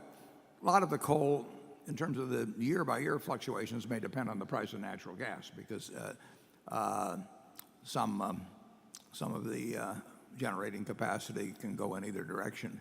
In terms of oil, I think the view a few years ago was that there might just be a little blip in terms of rail transportation, but I've talked to some oil producers, one of the largest up there in the Bakken, and I think there will be a lot of rail usage for a long time. In fact, increased rail usage. Oil moves a whole lot faster, incidentally, by rail than it does by pipeline. Most people have sort of a visual conception that the oil is flowing at terrific speeds through pipelines, and the rail cars are sitting on a sideline someplace. But it's just the opposite. You can move oil a lot faster, and with different market prices and different refinery situations and all that, there's a lot of flexibility in the oil transportation by rail. Matt Rose is right up front here, and if somebody give him a microphone, I think he can probably tell you a lot more about moving coal and oil than I can. But, Matt? We got a spotlight someplace that can focus right out here in front. Yes. So Warren, the two franchises are really different. That's just the way the geographic is laid out. We expect the coal franchise to basically stay about where it is today, depending on natural gas prices as well as what happens with the EPA. Our crude by rail, right now we have about 10 loading stations in the Bakken with about 30 destination stations. We're currently in negotiation looking at about another 30 destination stations. So it's really an exciting time. Right now we're handling about 650,000 barrels of crude a day. We think we'll be at 750 by the end of this year. And we see a pathway to 1.2 million to 1.4 million. When you think of the whole country producing 5 million barrels a day not long ago, that is a lot of oil. And of course, it isn't just the Bakken. The shale developments, they can open up a lot of things over time. But, okay, Station 7. Good morning, Warren and Charlie. My name is Bill Hensey, and I'm from Milwaukee, Wisconsin. I have a simple question. Back in 2009, you made a substantial investment in Harley Davidson with a 5-year term at 15%. I noticed that note comes due in 2014. What are your plans or thoughts once that investment comes due? Well, what we'd like to do is not answer the mail and just let them keep paying us 15%, but that won't happen. Those were, we had a few private transactions during a period when the corporate bond market was basically frozen and received unusual terms, although the best terms those companies obviously could obtain at that time. And those deals are coming due, and I wish the 5-year deals had been 10-year deals. But that was a special time, and in effect, that's a depleting asset that we have that's left over from 5 years ago. We won't see anything like that for a while, but we'll see similar things at some point in the future. I mean, the world is given to excesses, and they have consequences, and we are always willing to act. I mean, we did not think Harley Davidson was going to go broke. I mean, it was that simple. But, any kind of company that gets its customers to tattoo ads on their chest can't be all bad. I mean.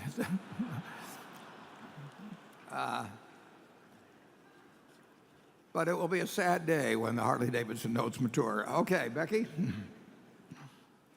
This question comes from Andishi Tazush, who asks, if Todd Combs and Ted Weschler, if they purchased stock in a company that you have reviewed before and did not believe to be a good investment, would you share your thoughts with them?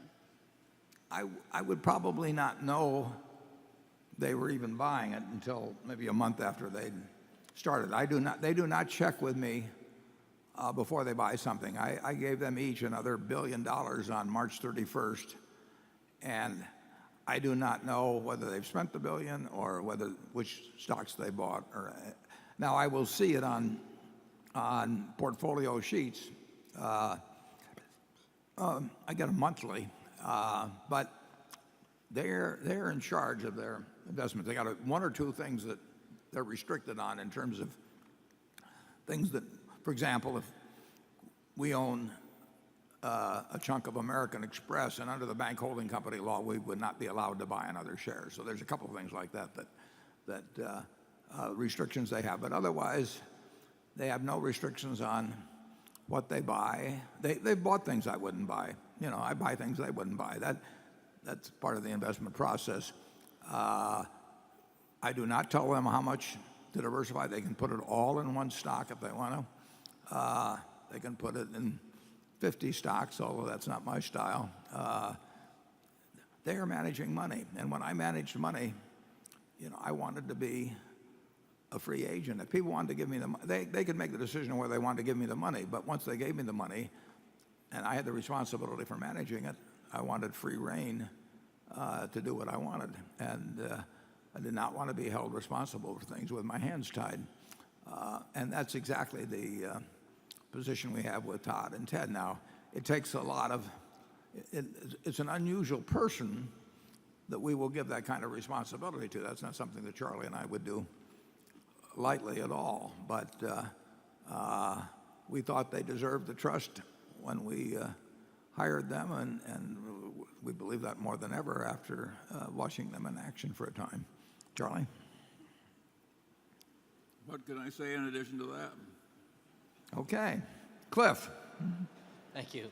I wanted to ask a follow-up question about Snapshot at Progressive. Now, I realize that Geico's first quarter numbers are very good. Things are going very well at the company. But Progressive is claiming that the data is profound that they're getting from Snapshot, that they can give their best drivers 30% rate cuts, and those customers are still their most profitable customers. We have a lot of Geico policyholders here today. I'm sure they're very good drivers. Why shouldn't they go try Snapshot and try to save 30% or more? Why isn't Geico investing in what I think appears to be a credible underwriting tool and potential threat? Yeah, I don't think, but obviously Progressive disagrees with us, but I don't think their selection method is better than ours, and I would say that I might even feel that ours is a little bit better than theirs. But every company has a different approach to it. Peter Lewis, who runs Progressive, when he started the company, he told me the story himself. Emmy was a tiny, tiny little company. Came out of a mutual company, as you know. And he went in the motorcycle business, and the first guy that he insured, or the first loss that it was reported, came from some guy that was redheaded. And he just decided not to insure any redheads for a while. When you don't have very much money, you can't afford to experiment too long. Well, Peter learned that that was not a criteria, and he knew that, but he had fun telling the story.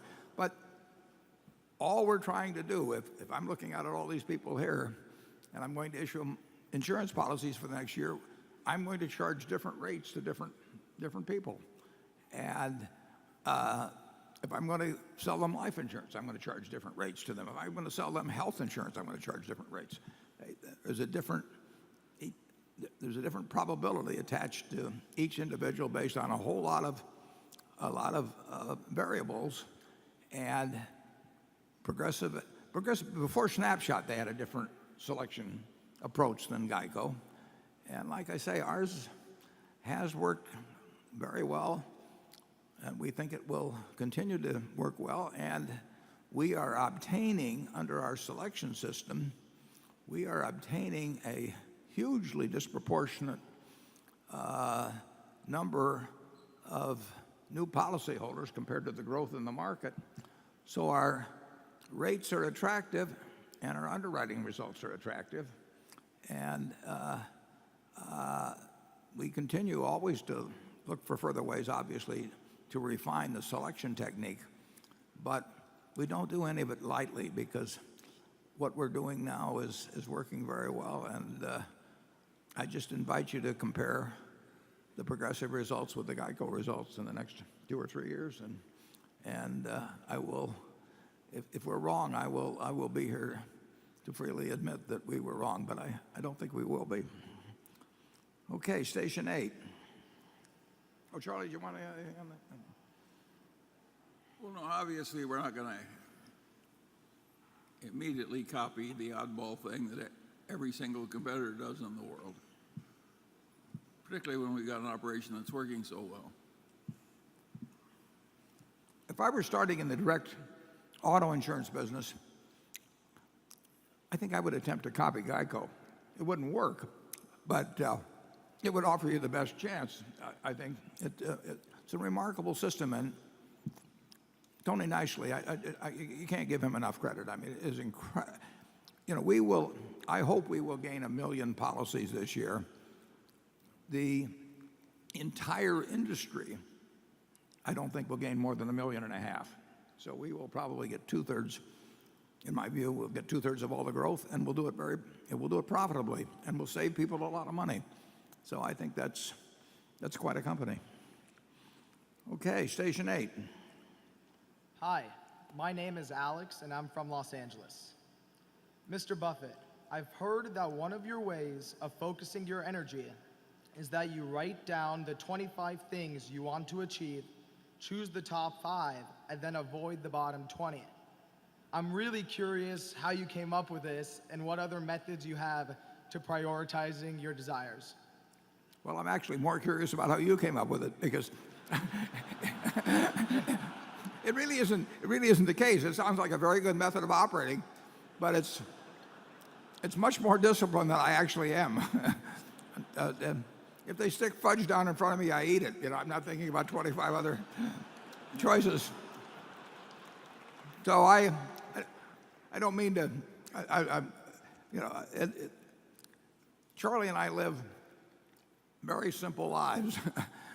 We know what we do enjoy, and we now have the option of doing it pretty much. Charlie likes to design buildings. I mean, he's no longer a frustrated architect. He's a full-fledged architect now, and and we both like to read a lot. But I've never made lists. I can't recall making a list in my life. But maybe I'll start. You've given me an idea. Thank you. Charlie? Well, what's really interesting on this subject of Warren's operating methods, you can see happening here.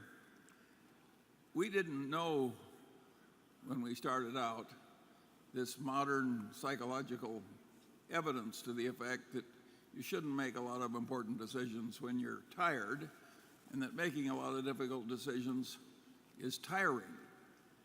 And we didn't also know as well as we now do how helpful it is to be consuming caffeine and sugar when you're making important decisions. And what happens, of course, is that both Warren and I live entirely on autopilot in terms of the ordinary decisions of life. We're just totally habitual, so we don't waste any decision-making energy on that stuff, and we're ingesting caffeine and sugar. And it turns out, under the modern evidence, this is an ideal way to sit where Warren sits. And when he didn't know that, he just stumbled into it. When we write our book on nutrition, it promises to be a huge seller. I cannot remember an important decision that Warren has made when he was tired. He's never tired. He sleeps soundly, and he doesn't waste time thinking about what he's going to eat. As you say, he just eats what he's always eaten. His style turns out to be absolutely ideal for human cognition. It looks peculiar, but he stumbled into something very good. Now, you can write the foreword to my next book. Okay. Andrew. This following question comes from a shareholder who asked to remain anonymous. They write, I'm from Omaha, and I'm thrilled you bought our newspaper as a local citizen, but not so much as an investor in Berkshire. I've read your reasons for acquiring newspapers, but it still doesn't make sense to me economically, given the downward trends in the industry. Don't you think there are other businesses with higher rates of return that you could buy? Why would you buy such a small business, since you always say you want to buy elephants? Please quantify exactly what rate of return you expect from the newspapers. Yeah, I would say that we will get a decent rate of return. Whether it's most of them, incidentally, have been bought, and they were either S corporations or partnerships of some sort. So they, compared to buying a Heinz, for example, or BNSF or something of the sort, they actually have a certain structural advantage in terms of the eventual return after tax, because we get to write off the intangibles we're purchasing. That affects the after-tax return compared to the pre-tax return that would come from this. But I would say that our after-tax return with declining earnings, which I expect, would be at least 10% after tax, but I think, and it could well be somewhat higher. I think it's very unlikely that it would be significantly lower. And everything we have seen to date, and it hasn't been that long, but we have a number of papers now, would indicate that we will meet or beat the 10%. It's not going to move the needle at Berkshire. The papers we have bought now, we're probably getting close to maybe having 100 million of pre-tax earnings, a good bit of which is a fair amount of which we get a favorable tax treatment on because they were bought from S corporations. And 100 million is real money, but it doesn't move the needle at Berkshire. But it will end up being I think it'll be a perfectly decent return in relation to capital employed. Now, we wouldn't have done it in any other business. I mean, there's no question. The questioner is right about that. But it doesn't require an extra ounce of effort by me or Charlie or people at headquarters. We will get a decent return, and we like newspapers. And the one thing I'll promise to do with you is I'll be glad to give you figures annually as to how we are doing relative to investment.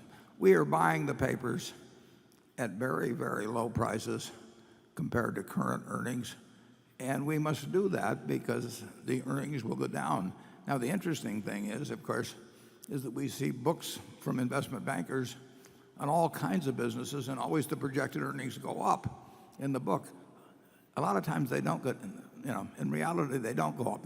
The difference is that we expect them to go down in the newspapers, and whatever the investment salesmen expect, they certainly don't project that any business they sell will have declining earnings. Charlie? Well, I think what you're saying is that it's an exception, and you like doing it. I wish I hadn't asked. Okay. Doug. Sort of a lead in to you, Doug. Warren, in a previous answer to a question, you suggested, I think for the first time, that when you're gone, and everyone here hopes that's not for a very long time. No one more than I. I thought you would say that. You're going to move, Berkshire will likely move to a more centralized style or approach to management.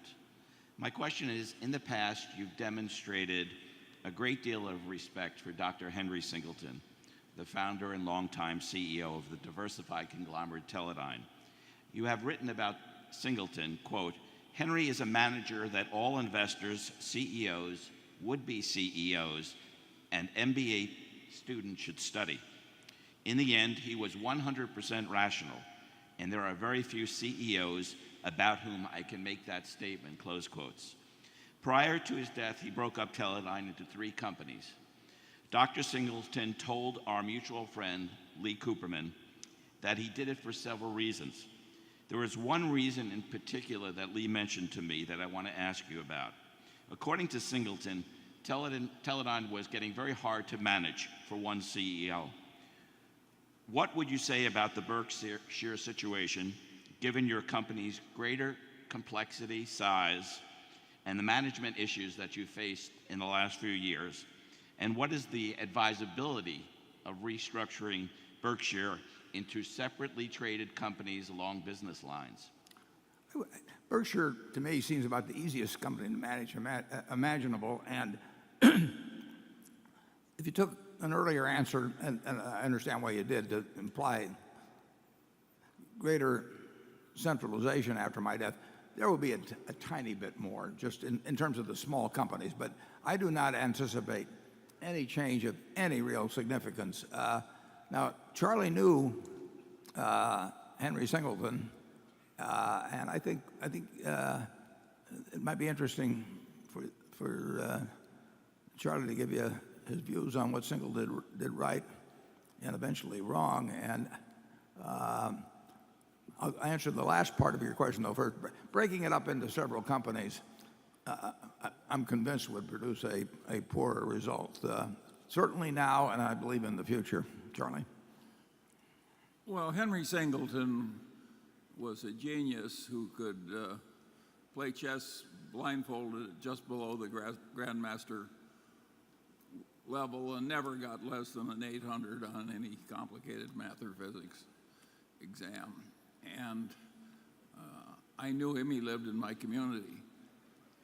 But he started as a conglomerate where he was very interested in reporting higher earnings all the time so he could keep the daisy chain going. And when he managed it on the way down, he bought in the stock relentlessly and very logically, like a great chess player should. But he managed those companies on a way more centralized basis than Berkshire's ever operated. And in the end, the great bulk of the enterprises, he wanted to sell to us.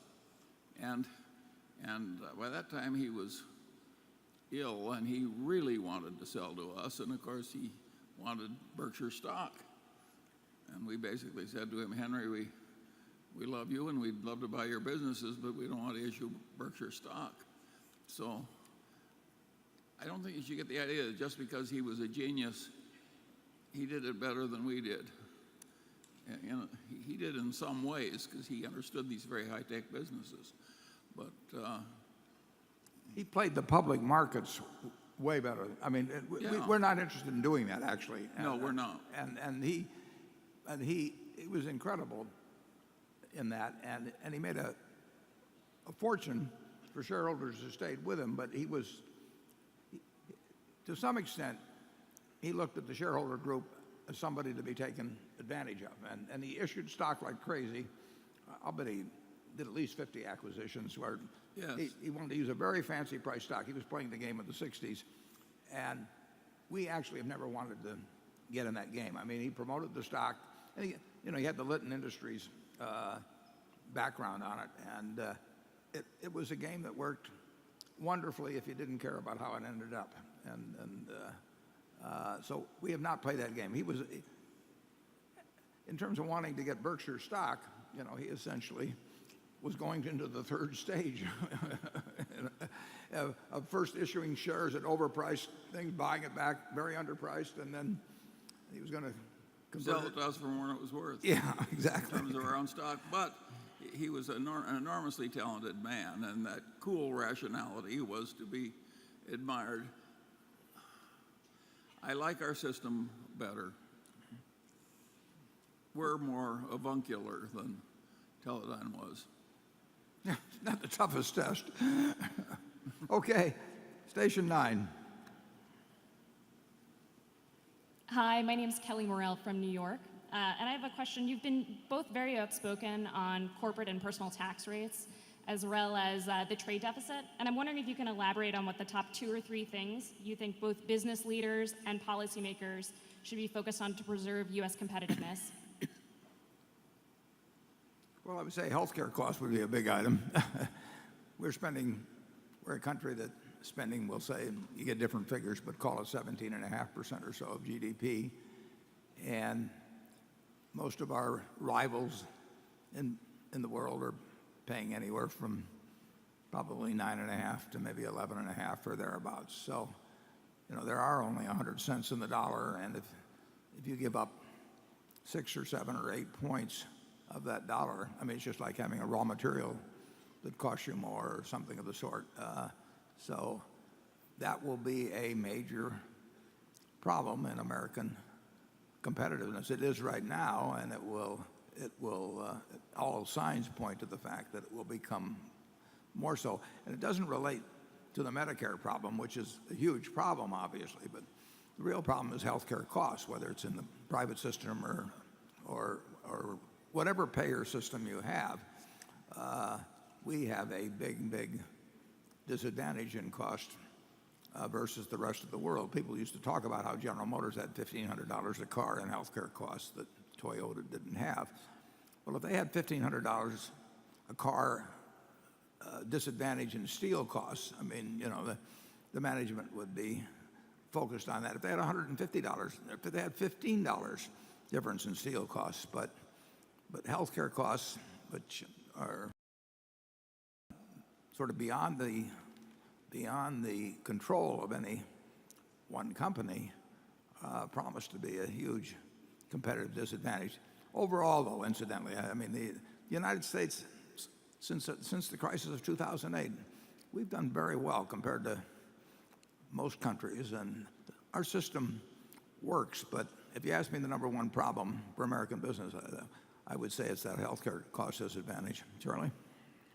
Well, I would add that I don't think it does our competitiveness any good to have this grossly swollen securities and derivative markets. And the young men from Caltech and MIT going into high finance and derivative trading and so on. I think this is a perfectly crazy outcome in terms of its effect on the country. Anything further? Well, I agree with you about the health care, but I find the other more revolting. Charlie's very Old Testament. Yep. And he's right. Carol? This question picks up, indeed, from where you were on the previous answer. It's from John Sealme. I have never heard or read whether all of Berkshire's nearly 300,000 employees are currently receiving health benefits. If all employees today are not receiving benefits, has Berkshire quantified the cost of complying with the Affordable Care Act? And if so, what will the cost be? In other words, how is the Affordable Care Act going to affect Berkshire? Yeah, I don't know the answer to that. I'm virtually certain that we've got 70 plus subsidiaries, one of which has over 100 itself. So very hard to speak totally categorically, but to my knowledge, I don't know of any units that don't have health care benefits. But like I said, we just bought 27 or 28 daily newspapers. Some of them are very small, so I can't really speak to every single unit. But healthcare costs are a huge cost for us. We're actually going to do very few things, as you know, on a centralized basis, but that is something where all of our companies will try to learn what's in store for them and try to figure out some answers. But we have not yet, we have not assessed in any way, put together the kind of figures that question calls for. We spend a lot of money, obviously. If you get up the kind of numbers that are coming through on healthcare costs. I see them at a few of our individual units. As I look at their monthly reports, I will see costs rising 10 or 12%. And what happens in 2014, I don't know. But the same thing will be happening to our competitors, and we will try to figure out what makes the most sense at that time. And our individual managers are already working, particularly the larger units are spending a lot of time on that. But it's not something we try to control out of headquarters. Charlie? Yeah, we really don't want to try and control it out of headquarters. We like that kind of decision being made near the firing line. Jonathan? Here's a question for Charlie on a subject which I consider him an expert on, and I hope I don't prove my ignorance by asking the question. The question is about the capital spending plans at your regulated utilities and a potential long-term risk to realizing returns on current and future capacity. With the ongoing reduction in the cost of solar panels causing more utility customers to at least consider generating electricity from their own rooftops, some worry about a vicious circle of customers reducing their dependence on the grid, forcing utilities to raise rates to maintain returns on the remaining customers, who in turn are then incentivized to reduce their dependence on the grid or even exit it. I understand the risks are greatest to regulated utilities in sunny places like Arizona and California, but given how much solar power is generated in cloudy places like Germany, are regulated utilities in Iowa, the Pacific Northwest, the Rocky Mountains, and the UK really immune? Well, my answer would be anybody really knows exactly how this is going to play out. I confidently predict there'll be more solar generation in deserts than there's going to be on rooftops in cloudy places. And there's a good reason for that. And Berkshire's big operations, as you in solar, are in what amounts to desert. And we get very favorable terms and incentives, and I think Berkshire's going to do fine in solar. I am skeptical myself about trying to run the utilities of the world from a bunch of little tiny rooftops. I suspect there's some twaddle in that and some fancy salesmanship in that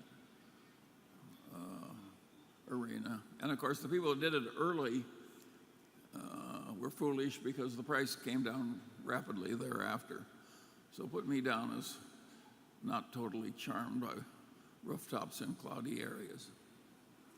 We have Greg Abel here from Mid-American Energy. If we can direct a spotlight down there, Greg can probably speak to this with a whole lot more intelligence than Charlie and I. I noticed that Jonathan left me out of the thing entirely when he wanted to get an intelligent answer, but I'm not taking any offense at that. Greg? Sure, happy to touch on it. And Jonathan, I would touch on the fact you're absolutely right. We're seeing, when it comes to rooftop solar, a decline in the total cost of installing them. At the same time, when you compare it to a regional tariff or a specific tariff in most of those states, the utility is extremely still competitive. And I would highlight that as you see more rooftops coming on, you'll see a restructuring of the tariffs. But at the same time, there's a lot of protection for the utility. So in the regions we're supplying power, we will see some introduction of solar, but we're absolutely comfortable. Our systems for the long term are valuable both to our customers and to our shareholders, the Berkshire shareholders for the long term. Thanks. Okay, station 10. Thank you. Mark Marzotto, Toronto, Canada. Bill Gross made recent comments that his generation of investors, yourselves included, owed a deal of their success to timing. Do you agree with Bill's comment? And do you think a similar opportunity will provide itself to today's investors? Thank you. Yeah, there's no question that being born in the United States was a huge, huge, huge advantage to me. And as I pointed out in a recent article, being born male was a big advantage. I would not have had the same opportunities in the investment or in business world remotely that I've had if I'd been a female born in 1930. And the timing could have been a little better. Actually, my dad was a security salesman, and I was conceived in November 1929, and if you remember, the stocks had gone down dramatically at that time, and there really wasn't anybody to call on for my dad, and there wasn't any television at home or anything. So here I am, so I feel myself very lucky that the crash of 1929 came along.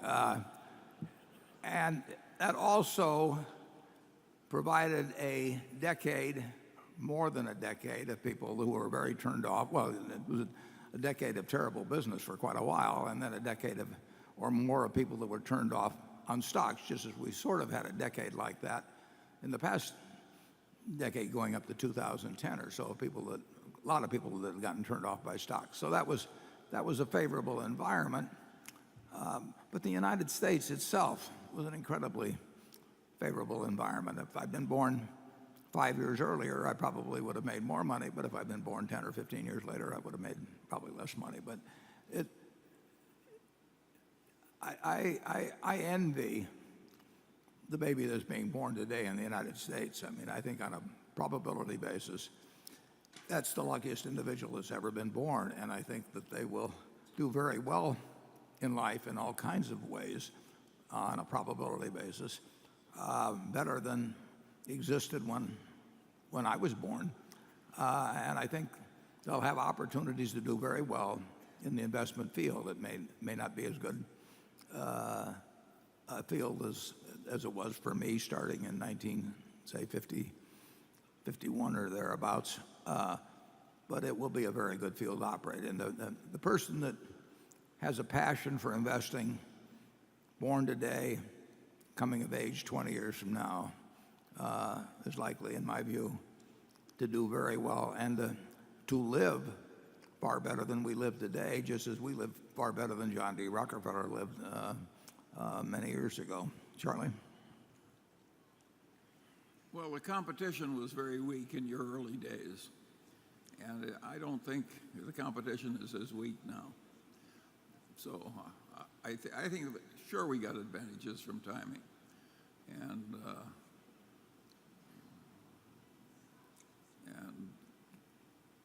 but I don't think that means there's nothing to be done ahead. But Charlie, in 2008 and 9, there were all kinds of high IQ, highly experienced investment professionals. I mean, thousands and thousands and thousands of them. And you invested at the Daily Journal Company in some equities at X that are worth what, 3X or 4X now or something like that? That's right. Yeah, well, I call that opportunity, but maybe routine to him. But yeah, but I sat for a lot of years before I did it. But it still became available. Oh yes, but you were drowning in opportunities when I first knew you. You were not waiting for. I wasn't drowning in money, unfortunately. No, what you lacked was money. Yeah. Well, now we got money and no ideas. Okay, station 10.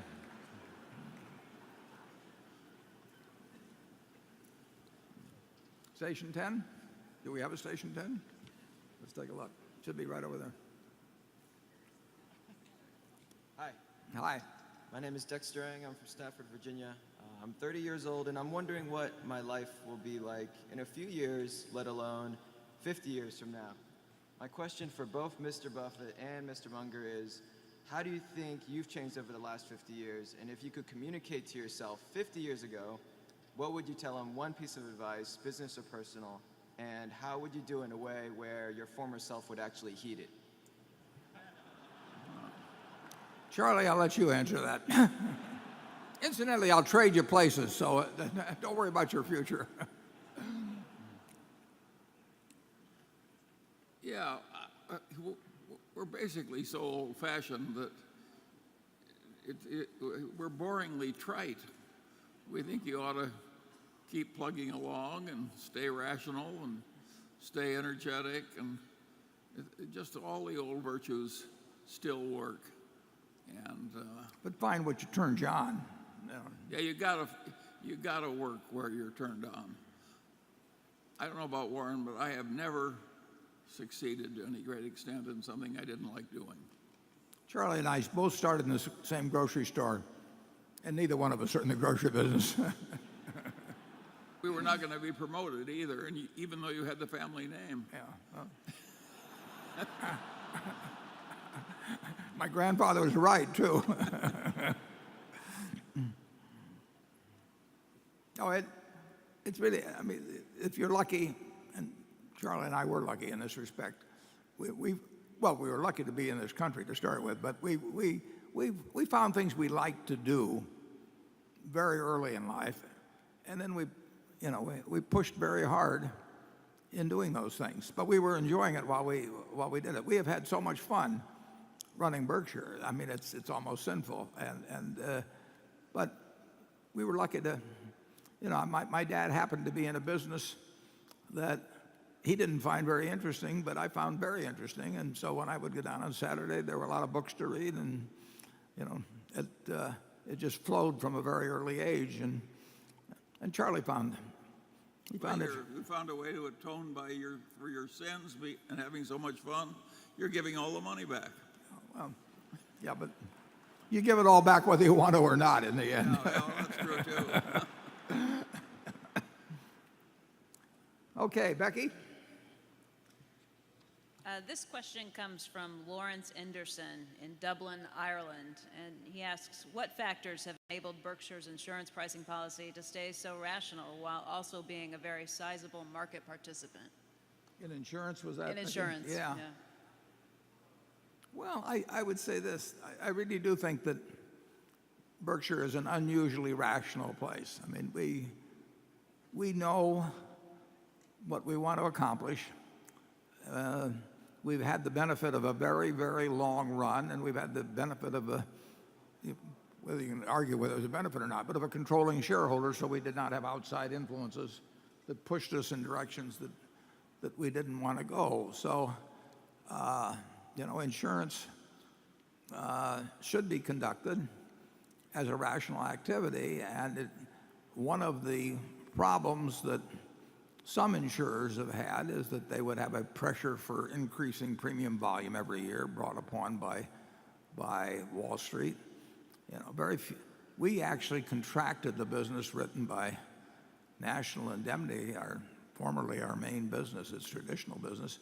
I think we contracted it probably by 80% or something of the sort when the business became less attractive. I'm not sure any manager of a public company that was answering to quarterly earnings calls and that sort of thing, I'm not sure whether they really could have stood up to the kind of pressure that they would receive if they'd followed a similar policy. If we do something stupid, it's because we did something stupid. It's not, no external factors are pressing on us. And that's a great way to operate.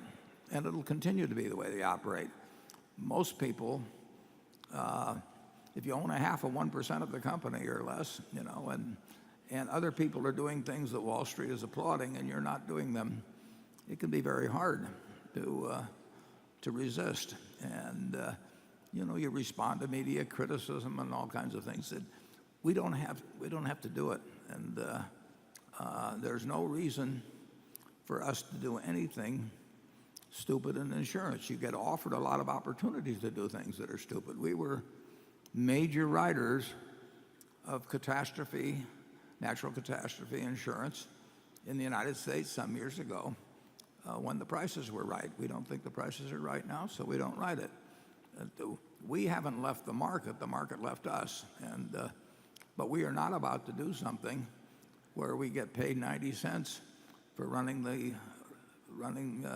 a probabilistic loss of $1. It just doesn't make any sense, and we won't do it. And we don't put any pressure on anybody to do it.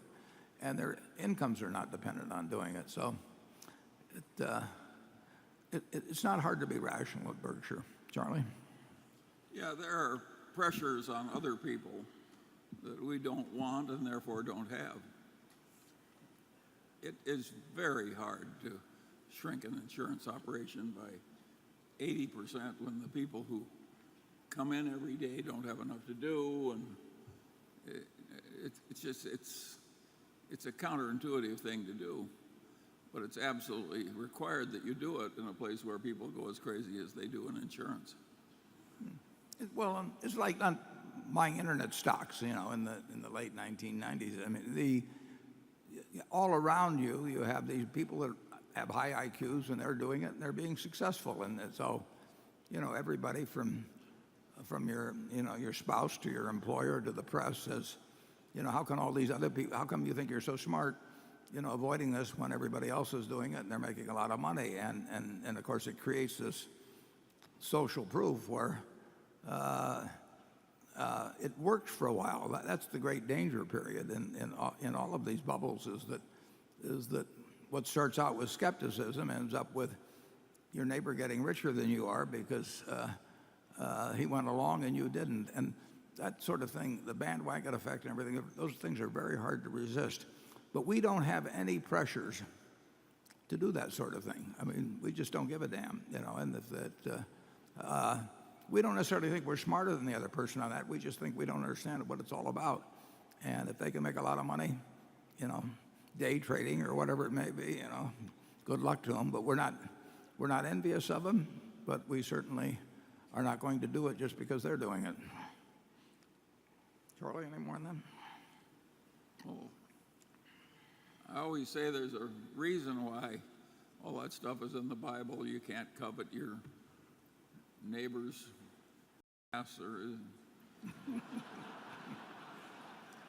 I mean, they were having trouble with envy a long time ago, and it's a perfectly terrible thing to do. And how much fun can you have being envious? We always say it's the one sin there's no fun in. Yeah. Gluttony is a lot of fun. Lust has its place too, but we won't get into that. Cliff? We can follow that up. Reinsurance pricing is expected to be down at mid-year renewals this year, despite the fact that we've had a lot of catastrophes in recent years. The finger is being pointed towards alternative capital entering the market, new capacity hurting the market. How concerned are you about this new capacity? And what is the likelihood that cheap reinsurance pricing soon leads to cheaper primary commercial pricing? Yeah, we hate dumb competition. And hedge fund, managed money, but particularly hedge funds, have entered the insurance and more particularly probably the reinsurance business quite aggressively in the last few years. For one thing, it gives them a chance to have a beard, in effect, to operate in Bermuda or someplace where the tax rates are low and where they defer their own income from U.S. income taxes for a long time, and it's a perfectly respectable beard, and it can be sold to investors. And people talk about it, being an uncorrelated type of operation and all of that. Anything Wall Street can sell, it will sell. I mean, you can count on that. And They're like big words too. yeah, and it's very saleable now, and the money will flow in, and the money may bring down prices. It may do stupid things in reinsurance, but that's happened before. And in the end, we know what we're willing to do. We know what we think the prices should be, and we will do insurance business where we think that the odds favor us earning an underwriting profit.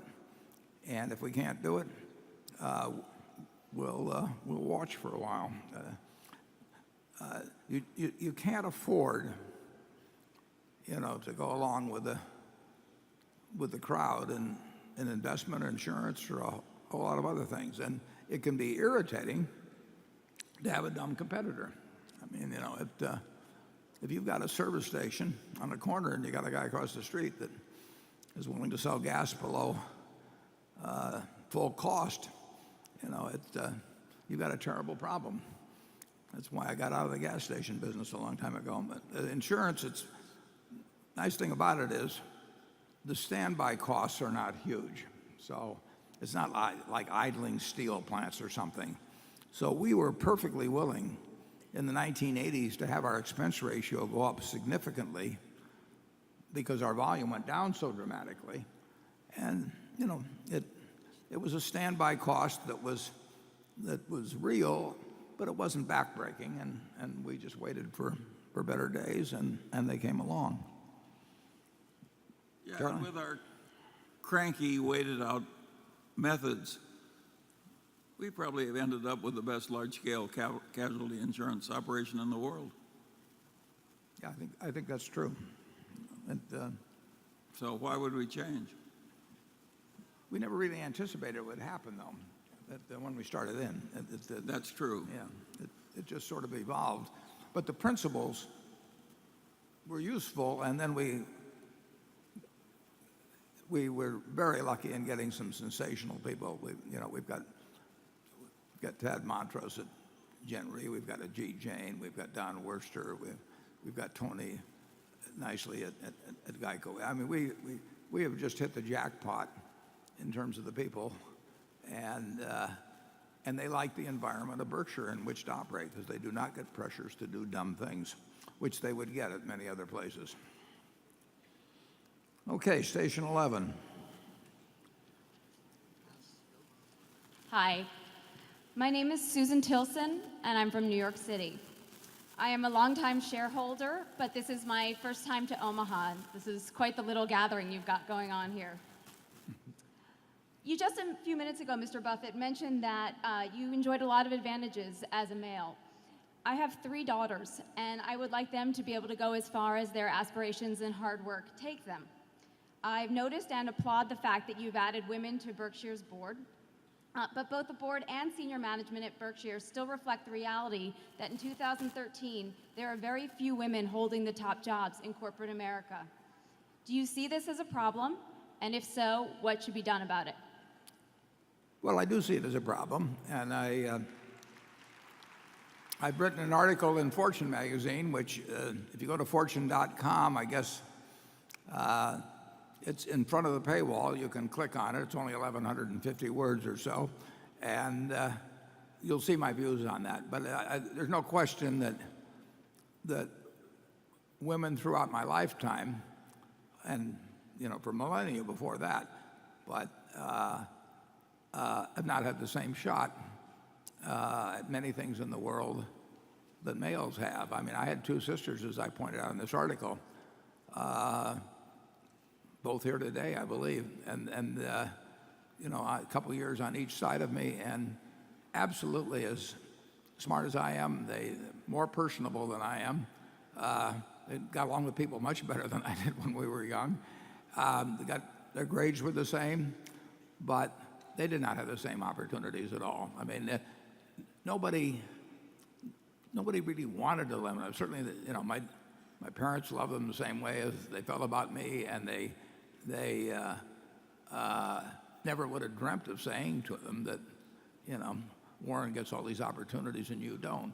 But it just existed, and all my teachers in grade school, every one of them was a female, and the reason they were females is because they only had a few occupations open to them. So as a result, I had way better teachers than I sort of deserved for the pay level that existed in it, but because all this talent was being compressed into a few areas.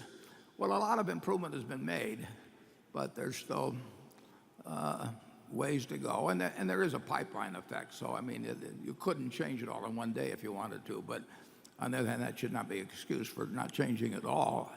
And then I also wrote about the fact that when people are placed in that position, they start believing it about themselves, so that they do not set their own objectives as high as their potential would indicate. And that's I use the example of Katharine Graham, who I knew quite well, and she was very, very intelligent. She was very high grade. She had all kinds of good qualities.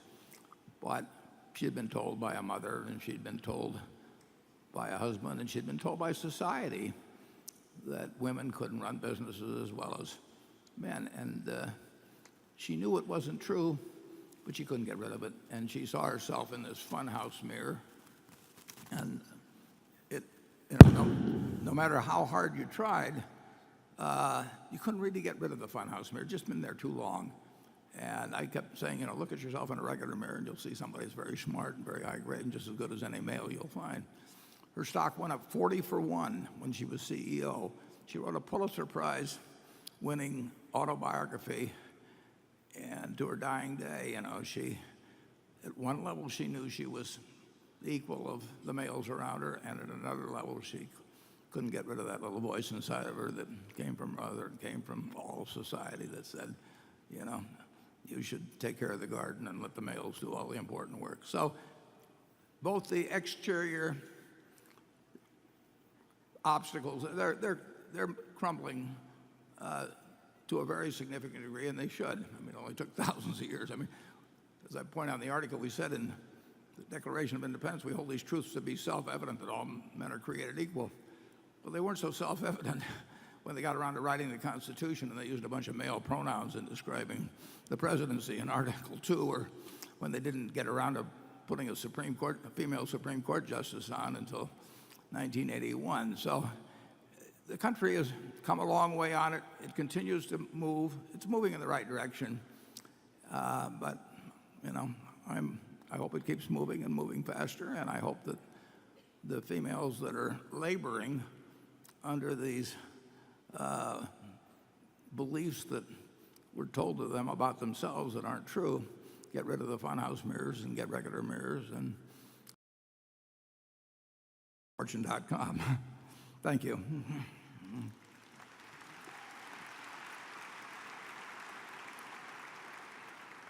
Okay, Andrew. Okay, you'll know why I'm asking this question in a second, and why I picked it. This question is the following. Is Berkshire too big to fail? On the same topic... I think I heard of a book by that name. Who wrote it? On the same topic, how do you feel about Dodd-Frank, and now that it's being implemented, how is it impacting Berkshire's insurance businesses and our investments in banks like Wells Fargo and Goldman Sachs? Yeah, I don't think it's affecting Berkshire's insurance businesses, to my knowledge. I mean,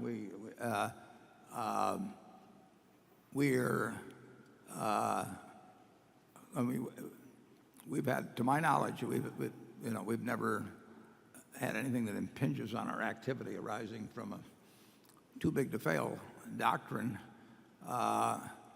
The capital ratios for large banks are being established at somewhat higher levels than smaller banks, and that obviously affects return on equity. The ratios, as I understand it, for Wells are not as high as they would be for Citi or JP Morgan, but they're higher than they would be for a local bank in Omaha. And the higher the capital ratio, the lower the return on equity will be. I consider the banking system in the United States to be stronger than certainly any time in the last 25 years. Capital is dramatically higher. A very significant part of the loans that were troublesome are gone. The loans that have been put on in the last 4 or 5 years are far better. I think we've got, Canadian banking system is very strong, but compared to Europe, I think our banks are, or compared to our banks of 20 years ago, I think they're dramatically stronger than they were then. I do not worry about the banking system being the cause of the next bubble. I mean, it will be something else. I mean, we will have bubbles in capitalism. Capitalism goes to excess, and it's because of the humans that operate in it. And we will have that again, but usually you don't get it the same way as you got it before. I don't think it'll be a housing boom next time.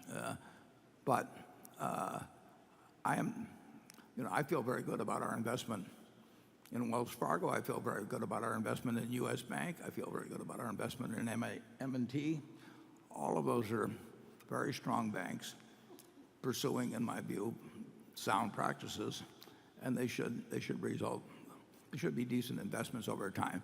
They won't earn as high a return on tangible equity, nearly as high a return as they would have 7 or 8 years ago, because the rules have been changed, and they have been changed to provide thicker equities, and that pulls down return on equity. Charlie has been known to express himself on this subject, and I'll give him the floor. Well, I'm a little less optimistic about the banking system long term than you are. I would like to see something more extreme in terms of limiting bank activities. I do not see why massive derivative books should be mixed up with insured deposits that are insured by the country. I'm with Charlie on that.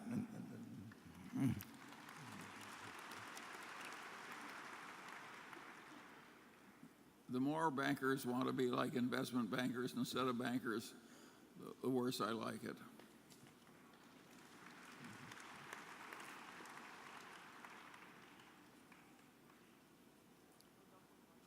I don't want to say more. Yeah.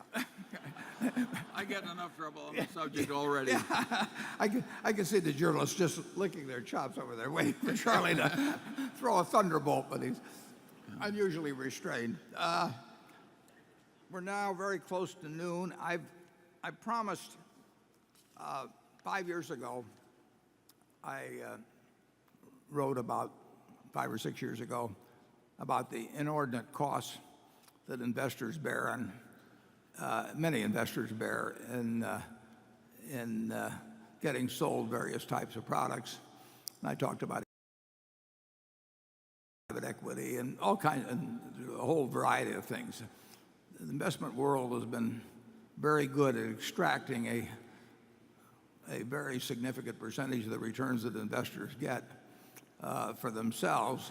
So I offered to bet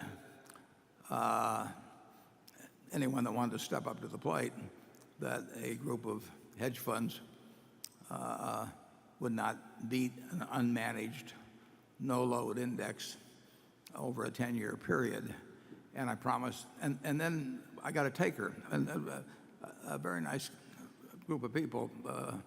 I like them, Ted Sidus and a group, and they took me up on this. So we each put about $350,000 or so into something where in 10 years it would, well, we put it in zero coupon treasuries, which would mature and be worth $1 million in 10 years.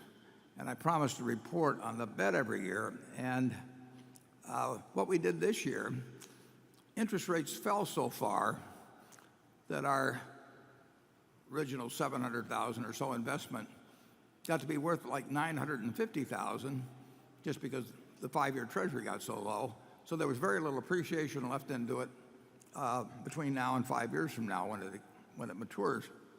So we sold the zero coupon treasuries and we bought Berkshire with the proceeds.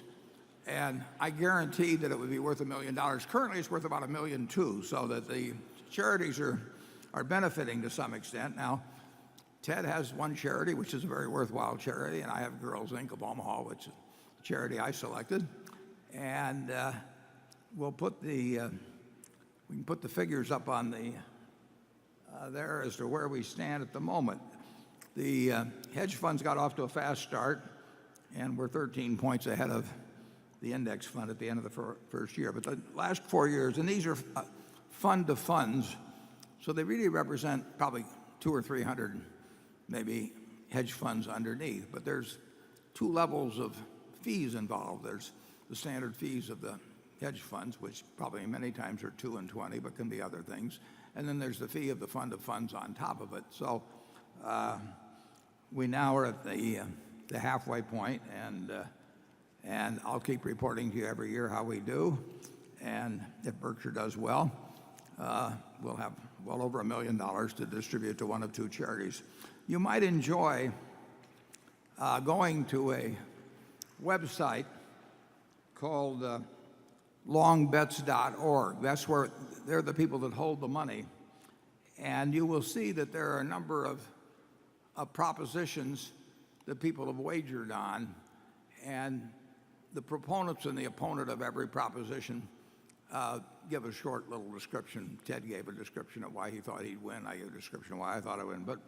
But some of these are, I just can't resist pointing out a couple of them. You can see these on the web, but one of it is that a large collider will destroy the Earth in 10 years. Now, there's a $1,000 bet on that, but I'm not sure who will collect. I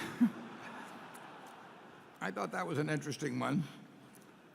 And there was one other, and then we'll go to lunch. But there are a number of these that are quite interesting. At least one human alive in the year 2000 will still be alive in 2150. Now, that's 148 years from when the bet was entered. There's a $2,000 bet on that. And I hope Charlie is in contention for being the winner of that one. Well, we'll take a 1-hour break for lunch. We'll be back here then, and we'll continue with your questions. Thank you.